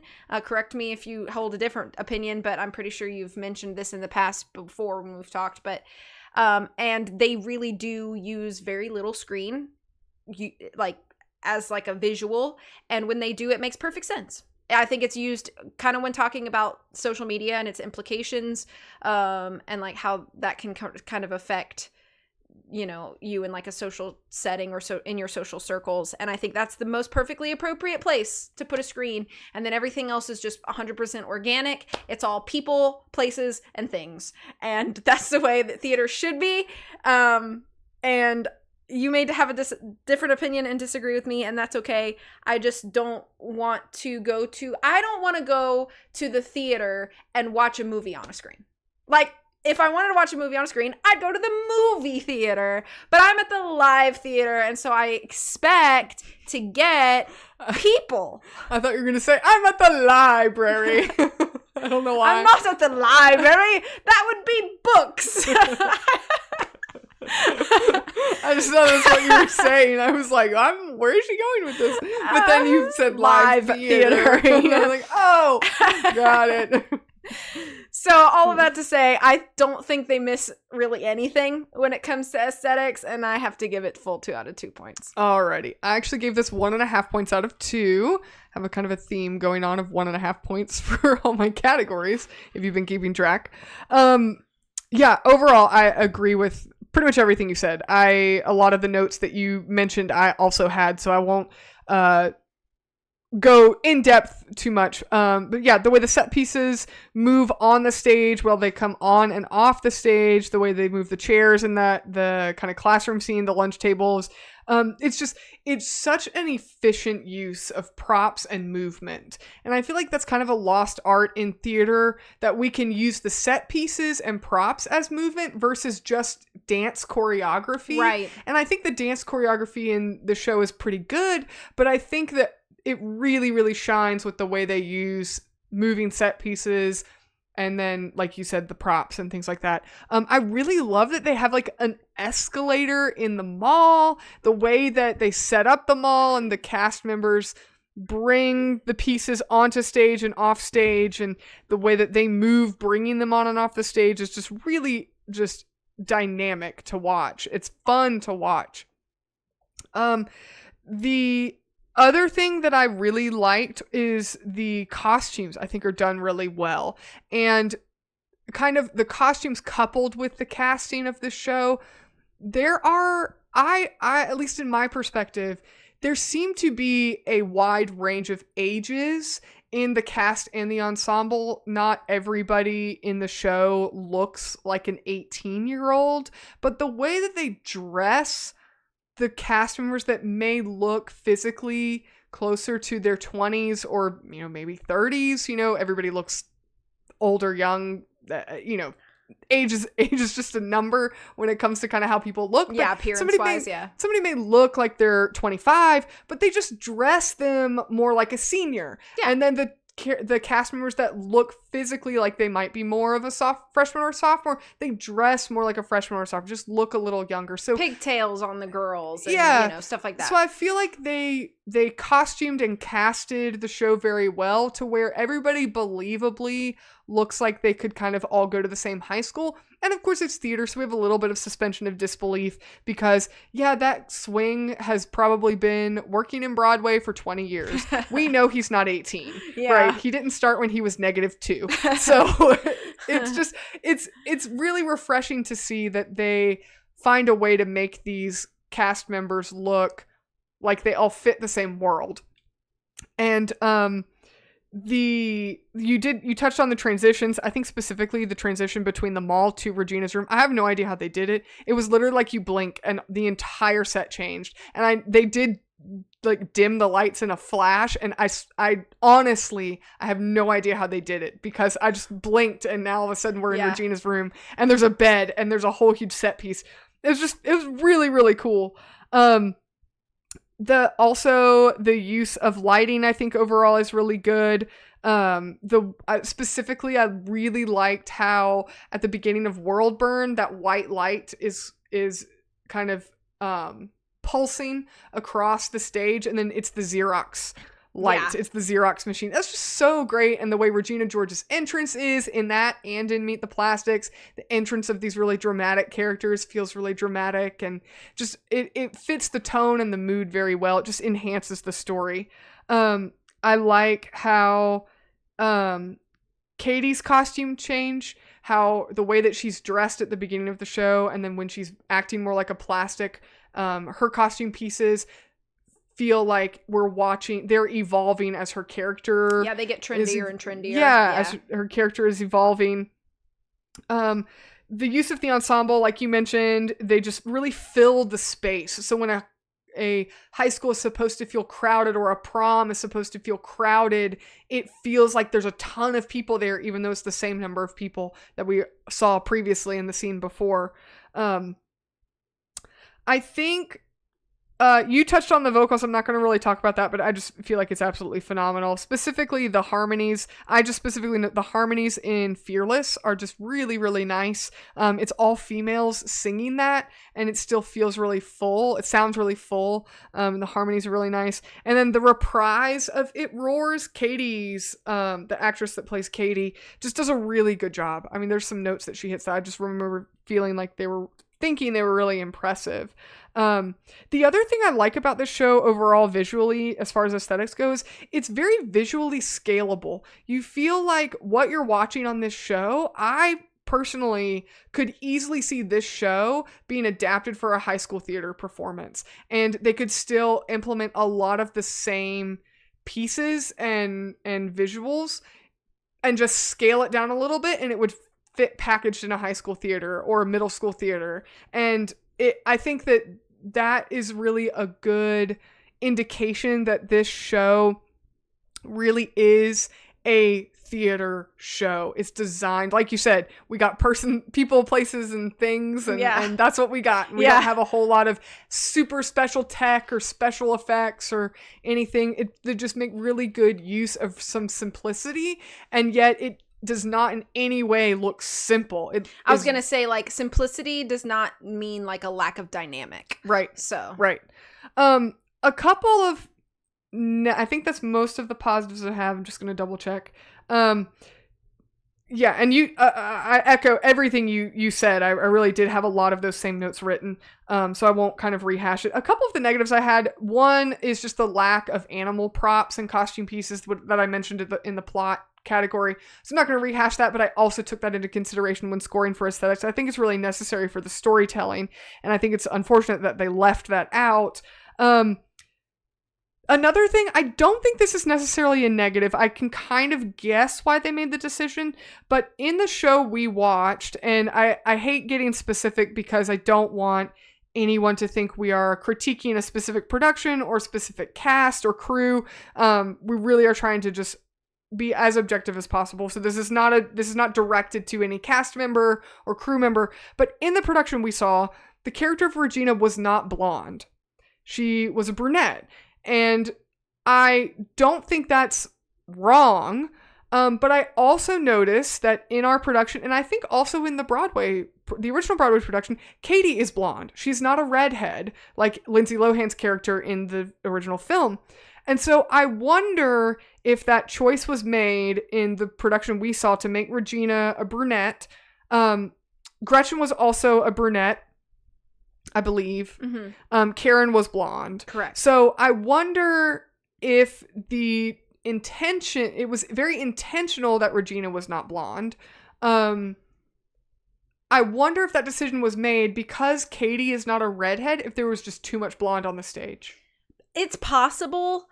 I guess I feel like in today's day and age, wigs have become really convincing a lot of the time, and I wonder why they wouldn't wig up your cast. No, I think what I mean? I think the cast member playing Regina was wearing a wig. I think they intentionally chose to make her brunette. But why would they not keep Katie ginger is my question. Oh, right. Like, you know what I mean? Like, I feel like a strawberry blonde. Yeah, like put her in a Titian wig and whatever. You know, like I don't know why. Yeah. You know? So I thought that was a very unusual choice. It doesn't, to me, it personally does not bother me at all. And I think that perhaps because this isn't 2004, this is set in modern day, perhaps it's just because that kind of stereotype of the popular girl being blonde is not so much true anymore. I don't know. I'm not in high school, so I don't know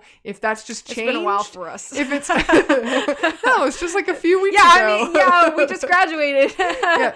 No, but I do think maybe that's why. Maybe people. I would hate to think that that blonde, women, teenagers were offended that Regina was blonde. I hope that wasn't the case because I feel like that's not really... It's not a critique I've ever seen anywhere. No. So maybe it's just because times have kind of changed and, maybe the popular blonde girl just isn't as popular anymore. I don't know. I thought that was an unusual choice. And like I said, I personally did not bother me. It did not take away my enjoyment, but I did think it was an interesting choice. And like you said, I think it was interesting that Katie is not a redhead. But maybe that was because I don't know if they used Erica Henningsen's real hair. And so maybe just to keep consistency with the original Katie, they kept her color. But I then don't know why they didn't keep Regina originally was blonde. And so I don't know. Again, not super strong critique. It didn't factor in a lot with my score. I just wanted to make note of it in case you go watch it and you have that thought too. The two kind of negatives I have as far as musical numbers and visual moments, you do get kind of your big tap number, your big Broadway tap number in the show in the number Stop. And I think that song overall is not bad, but I feel like it kind of slows the momentum of the show a little bit, and it's the opening show of Act 2. And I think storytelling-wise, it's a good storytelling piece, but to me, it kind of feels a bit long and kind of draggy at the opening of Act 2 versus that kind of punch you need to get you just had intermission, you got some popcorn, you went to the bathroom, whatever, and now we've punched you back into this really dynamic show. Right. To me, it felt like it kind of lulled you back in or kind of drugged you back in. It's not enough of a punch. And maybe that is more just me personally, but I did feel like that song was really long. I felt like the number was really long, and I felt like the moral of that, maybe this is kind of tying into plot a little bit. I feel like the moral of that song and the message of that song would have fit better as like the ending, like the resolution at the end. Like they almost should have cut the intermission like one song later. Is that what you mean? I don't know. Like if they did Fearless, Stop, and then intermission? Or maybe if they did like Revenge Party and then opened with... the track list. I don't know. I really don't know. I don't have a solution. Revenge Party, intermission, and then come back with Fearless? I don't know. I don't know if that's... I don't think that would have been any better. So yeah, I don't have a solution. I just felt like the tap number in there... Maybe it was just because of the tap number. The song I don't dislike, and I don't think it's a bad song. I feel like the song is a good storytelling part, but I feel like just the length of the song and the choreography and the dance numbers, it feels very like traditional show tune. It's got a big, jazzy tap number. I don't know. It just felt like it didn't really fit to get you back into the like visual and musical moments that we were given in this show to start with. I can definitely see what you mean. It seems incongruent, I guess. I don't think I necessarily agree, but I think I fully understand where you're coming from. I think I like the cheesy, like, homage to, like, old-timey tap musicals. So for me, I'm kind of like, oh, this is like funny. Well, and I like it in the show, but I still feel like it's too long regardless of how you slice it. But I just feel like it doesn't fit as an opening to Act 2. Okay. It's like this whole show we've been given kind of like poppy, kind of, more modern musical songs, and then to punch us back into Act 2, we're given like your traditional show tune. And I feel like it doesn't really fit. It doesn't kind of bookend either of it. I think it should still be in the show. I don't think it should remove the number. To me, it just didn't feel like it fit very well in that part, and it did feel kind of long, and I felt like the dancing was a little long too. I also feel like the dancing in Fearless, when they're doing like the ribbon twirling and stuff, the instrument, I feel like that's really long. Yeah. A little too long. But I get it. People want to have their big choreography moments and their dance moments. The other song, the number that I didn't particularly like, I loved the effects of the bus hitting Regina. I thought that was really impressive and like comical and enjoyable to watch. But the fact where it kind of intermingled with Janice's I'd Rather Be Me felt a bit chaotic. I felt like that whole scene of Katie chasing after Regina and trying to talk to her and I felt like that whole happening like at the tail end of I'd Rather Be Me just felt a little chaotic. I felt like that's a really iconic moment of the show, and I felt like it kind of needed its own moment, not to be like on the coattails of Janice's moment, if you will. And to me, it felt like it was kind of chaotic, and you didn't realize that scene was starting until like Regina pretty much just got hit by the bus. And maybe that was the point, for it to catch you off guard. But I feel like the majority of people going to the show are familiar with the movie, and I feel like it was just a bit chaotic in that moment. So I didn't give it full points for aesthetics, but 1.5 out of 2. Okay. All right, sounds good. So our fourth category is personal taste and preference. We're allowed 2 points for this. And these last two categories were the hardest ones for me, I think. And I eventually sat down to myself and I said, just go with your guts. And I said, okay, so I'm giving it full points. Wow. I'm giving it full points for personal taste and preference. I don't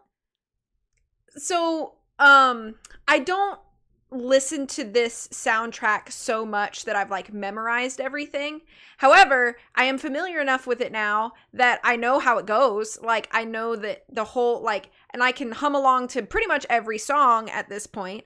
It's fun, it's engaging, it's bright. These are all things that I love from musical theater. When I think musical theater, those are the aspects of musical theater that come first to my mind, and this checks all of those boxes. The songs alone are fantastic, even if I just listen to them and don't try to like watch it, which it's not something that I watch frequently. I mean, it's a whole Broadway show. Like, it's not something I have the opportunity to go see all the time. But the songs alone are fantastic, and I think that those are just fun to throw into your playlist. And I listen to them often, I would say. I think the humor keeps it replayable. You can watch it or listen to it multiple times. It doesn't really get old in the same way. So at the end of it, I would have to say, like, I'm a fan of this show and I'm a fan of this music. And while I don't think it's like the best Broadway show I've seen, or the most thought-provoking Broadway show I've seen, or the one that I listen to the most in the car when I'm whatever, going wherever, but at the end of it, I like everything about it. And so, well, yeah, I did have critiques, so you know what I mean. But like, overall, like, I like the show and I like the music, and I'm going to keep listening to it. So if I can't think of anything specific that keeps it from being my preference, then why not just give it full points? So it was really more like full points seems like a lot, but I couldn't find any reasons not to. So other than lack of frequency, but I don't think that's really a reflection on the show at all, or my perspective of it. It's just, there's only so many hours in a day to listen to things, and it's just not the thing I pick all the time. So I had to just give it full points. So that's where I settled. Full points. Oh, I'm surprised. I did not expect you to give it full points. I thought you would be like, I didn't love it, because you say that. I do, though. You say that a lot. I do, though. I think I love this. Well, there you go. So I think that would, there's the quantifier then. Alrighty. Out of two possible points for personal taste and preference, I gave this 1.5 points out of 2. Your favorite number this episode. It is my favorite number this episode. Too bad the next category you can't give 1.5 points, or I might have done that one too. Overall, I really enjoyed this show. I did. The songs are fun. It's visually very enjoyable. I think it does a good job of adapting the source material into the theater medium.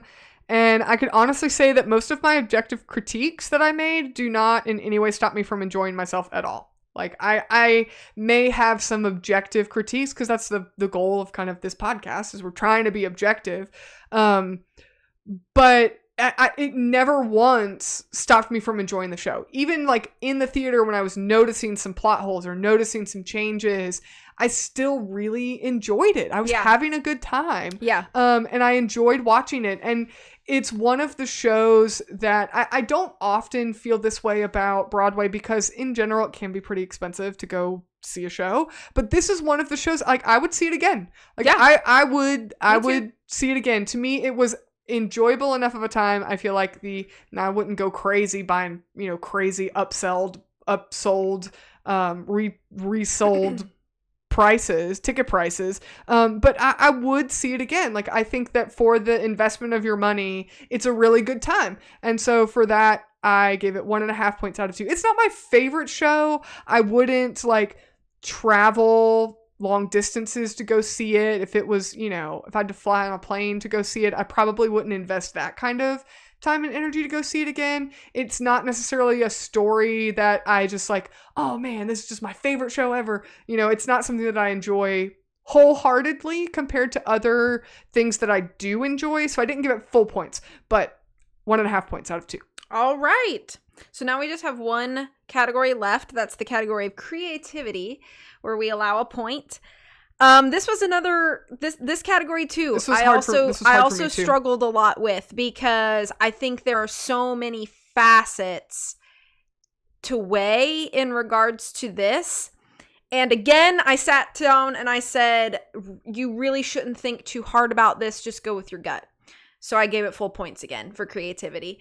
And let me explain. It's not because I think that it's so brand new, because it's not. It literally is taken. The source material is already iconic in and of its own right and has its own like cult following, I'd say. But it takes every element of that and adapts it so perfectly into a new medium in ways that are creative and show that creativity. I think I could just rehash everything I said for the aesthetics category, and I think it would be enough, honestly, to support my decision to give it full points for creativity. It feels so 100% organically theater. And I think when you're in the middle of watching the theater production, it would be easy, because I did forget that this was not always a Broadway show. And I think when you're watching something that is, when you are watching something that was not originally designed for the medium that you're seeing it in or experiencing it in, and you forget that, I think that's a wonderful testament to its creativity and how it can be adapted and feel like it is. So that's why I gave it 1 out of 1 points for creativity. All right. Okay. Well, I also gave this 1 point for creativity out of 1. Full points. Nice. Sorry, I feel like I had to clarify because we might have some new viewers on YouTube. Full points. So, out of total possible score of 1, I gave it full credit for creativity. So I think Mean Girls is absolutely iconic. The film, I think, is a great snapshot of what 2004 high school was kind of like. I think it's I wouldn't say, it's not like it's a documentary. It's not 100% accurate. It's like an over-exaggerated portrayal, I guess you could say. Although I feel like in some cases, some people really were like that in high school. I don't know if it really holds the same impact by bringing it to the modern era. Okay. Kids and teens have a lot of similarities, but I don't think the musical did much to bring anything new to the story. It is an adaptation of the film. I don't think the musical necessarily brought anything new from the medium itself. Like, it brought anything new to the story by translating it from film to theater, if that makes sense. Like, it's still the same story. It's basically my point. So that's why I kind of went back and forth on, like, does this get points for creativity? Does it not? Because I think that if you listen to our previous episodes, a lot of times I, like, with certain adaptations of, like, this is not a spoiler, but some comments I've made in the past of, like, Twilight is that, well, Twilight the book should get credit, not Twilight the film, or vice versa. Or, like, Avatar: The Last Airbender for Netflix, does it deserve credit for creativity when the story is creative, but the story was adapted from, another TV show that already exists? So I kind of went back and forth. Like, does this really get credit for creativity for bringing anything new to a story that this is an adaptation of that story? It's not an original story. However, I think the first kind of devil's advocate I played with myself was that a majority of theater is adapted work. Like, the majority of theater is not, and majority of successful theater and really acclaimed theater is a theater or musical theater portrayal of an adapted from another source. Lion King, Phantom of the Opera, Les Mis, I could go on, Wicked. I mean, even, modern Beetlejuice, I mean, you can go from, like, the beginning of theater to today. True. I mean, Shakespeare's probably one of the few areas, like, well-known areas of theater that was like, oh, Shakespeare literally wrote a play. When you read his work, you are reading a play. Right. And it was designed for the stage, so other than, like, something, and please, theater nerds, don't come at me. This is not the end all be all of that statement, but a majority of really good, successful theater, even Hamilton, is technically adapted from, real life events, a biography, a specific biography true. of Hamilton. So, and we've reviewed a lot of those. Hadestown was an original work, but it was adapted from a concept album. So you can argue that a lot of theater, that concept album was based off of a Greek myth. It's exactly. been around for however long. Yeah, exactly. So I think where this show should get a lot of credit for creativity is that we are absolutely, at the time of this recording, if you're watching this 30 years in the future, then whoa, wow, we're probably dead by now because we're so old. We're absolutely in the world of remakes, reboots, and sequels. Yeah. And this is one of the few adaptations that got it right. Yeah. It isn't trying to be a film that's just on stage, and it didn't try and remove everything that was appealing to reinterpret it or reimagine it. And I feel like that really deserves a lot of credit. It's so rare to experience an adaptation of a very beloved, and I say that kind of maybe a little effusively, but a really well-liked and popular source material that people don't look at and say, oh, I'm never going to go see the Mean Girls Broadway. They just ruined something that I loved and I cared about, or that was iconic to my, childhood or adolescence or my young adulthood. And now I don't want to see it because they ruined it. Or it's, oh, you don't even need to see it. It's literally the movie. Right. So the fact that something as iconic that also involved the original creators, and yet they didn't just use this as a cash grab, and they didn't undo what had the appeal of the original. I mean, that's never done anymore. I mean, you can ask people you can ask us some of the stuff we've reviewed. A lot of things we've reviewed have been adaptations. Right. And, there's a lot of times where people, they just get it wrong. And I think that this show really got it right.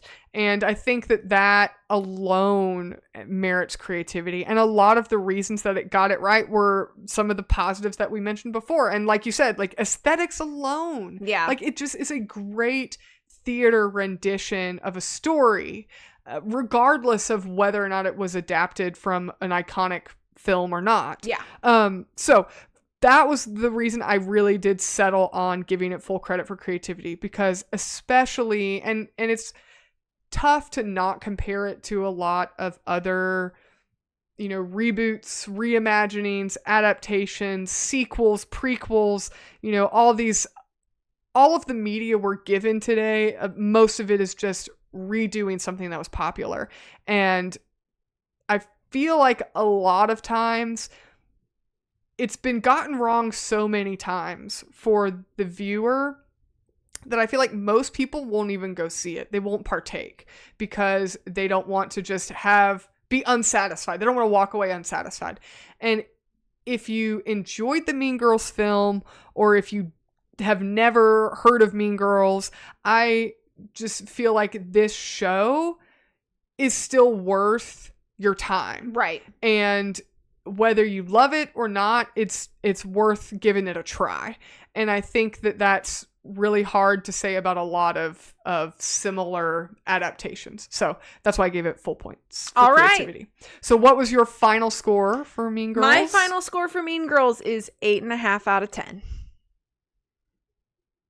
Wow. Yeah. I'm surprised. Yeah, me too. I was expecting to land around the 7 range, but as I was making my notes and doing my thinking, it ended up just better than I thought. Wow. So, yeah. I actually did give it a 7 out of 10. Okay. Not bad. So, 7 out of 10. Any final thoughts? No, I just think it's enjoyable. And I think if you're a fan of the original movie, you should see it. If you're a fan of like good just use of theater space, you should see it. I think if you are a fan of musicals, you should see it, and comedies, you should see it. I think you could fall under any of those umbrellas and not any of the other 3 and still enjoy this show. So it's worth seeing is what I'm saying. There you have it. Alrighty, so you ready for some lightning round questions? I'm ready. I have quite a few, actually. Oh, okay. So, what was your favorite musical number? It's so hard to pick. Mm-hmm. I have to do Revenge Party. It's the funnest song in the whole show. Yeah. It's so fun. Yeah. So Revenge Party. I have to pick Revenge Party. Yeah, I think I would also pick Revenge Party. Yeah. But I don't know if that's my favorite from the soundtrack. But I think in the show, watching it live, I think that was one of my favorites. Yeah. Trying to think. I feel like there was another one I was like, that was so good. Oh! One I thought I liked some honorable mentions. I thought Where Do You Belong was really good live. Mm-hmm. I think that might have been my favorite live. Okay. So I might pick that one. And I don't particularly like just listening to that one on the soundtrack. And then also Whose House Is This? I really liked that live. I was going to say that's probably an honorable mention for me. Whose House Is This is so fun, and I expected it to look very chaotic, mm-hmm. but it's all controlled chaos. Yeah. So like it's really appealing. Yeah. Least favorite musical number. Let me look at a track list real quick. Okay. I can give mine. Go ahead. It Roars, because they took out stuff. I really didn't like that. I feel like it ruined that song for me, and I really like the song. I'm gonna say mine might be Someone Gets Hurt. I don't like that one either. I think it's just the most forgettable of all of the tracks. And again, I don't really dislike any of the tracks, but I think it's kind of the most forgettable one for me. So I think I'm gonna go with Someone Gets Hurt. Well, Someone Gets Hurt. I forgot that was a song. There you go. So, there you go. Do you have a favorite character? Oh. And it doesn't have to be for story reasons. It could just be for any reason. I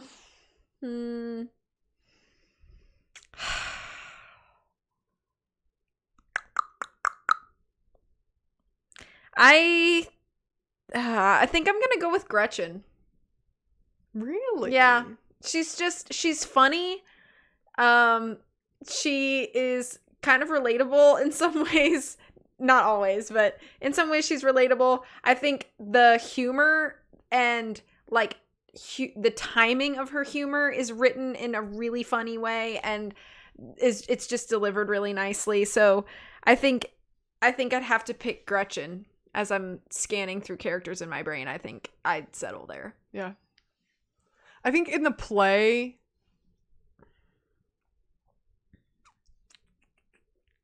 I think I would say I really find Karen just so delightful. Yeah. Like she's, and I gotta give mega props to the actresses that have played her just across the board, because like I said, it could have been such a like bland stereotype, and she just is so like pleasant to watch, and she's funny. Like the comedic timing that actress has or has to have for that role is just hilarious. And I'd probably Karen. Yeah. And like, and then I like that she has this like moment at the end with Katie, and you're like, oh, she's like really sweet. Yeah. And she's genuine. Yeah. Like, so yeah, I think I would say Karen. That's fair. Do you have a least favorite character? Aaron Samuels. He's just answer. Boring. It's not that I really dislike him. There's just not much to like. I'm just so indifferent about Aaron that I think that's a problem. You know what I mean? Yeah. So I'm going to say Aaron. I don't like the mathletes. They're kind of annoying. They're pointless. They're convenience characters. Yeah. It's like we couldn't round them out a little bit, make them a little more like real There's no people. time. Like apparently not. We got to talk about Aaron some more. Yeah, we got to give Aaron a whole song. We could have given the mathletes a song. Yeah, I need to know what Kevin and the bros are up to. Yeah, exactly. I also really don't like that. I just didn't like in the movie. I meant to say this in plot, but the joke where they have the mathletes and they're like, they try and combine like sweet and skills to get something like that, and they're just like schwills, and the guy's like, stop trying to make schwills happen. I know. I'm just like, that's the lamest joke you could have written. Like, why would you put that in there? Good thing you guys are good at math, because you can't be comedians. No, but even like just from a writing standpoint of the play, like, I know, it's just not good. All right, what do you think was the best adaptation from the film? Either like a moment, a character, a costume. Oh, what moment do I think translated the best from one to the other of the film that like, oh, they pulled that from the film? Yeah. Like, what do you think was like the best representation from the film? Like the burn book, right. Or something that's just kind of like an iconic aspect of the film that you thought they adapted really well. I'm gonna go with Regina getting hit by a bus. That was really good. Yeah. Yeah. I think they translated it really well onto stage. And while I don't disagree with your note about it kind of coming too quickly, but I think just the way they pull it off is a pretty good way. Really yes, pretty good. This is going to be a small moment, but I feel like it's become even more iconic as the film has aged. The costume that Regina wears during the song World Burn, where she has like the black like sweater, it like visually it looks just like Rachel McAdams' character in the original. Yeah. And I just think that was such a good, that whole moment where she's kind of like standing there and it's like the chaos of the world around her, like it translated really well on stage, even though you didn't have the benefit of a film camera like panning away from Regina and like capturing that moment and making that like a very like compelling visual moment. I felt like it still translated really well on stage. Okay. So that's probably what I would say. What 2000s era film or TV show would you want to see adapted as a musical? I watched so many teen movies in this like section of time. Can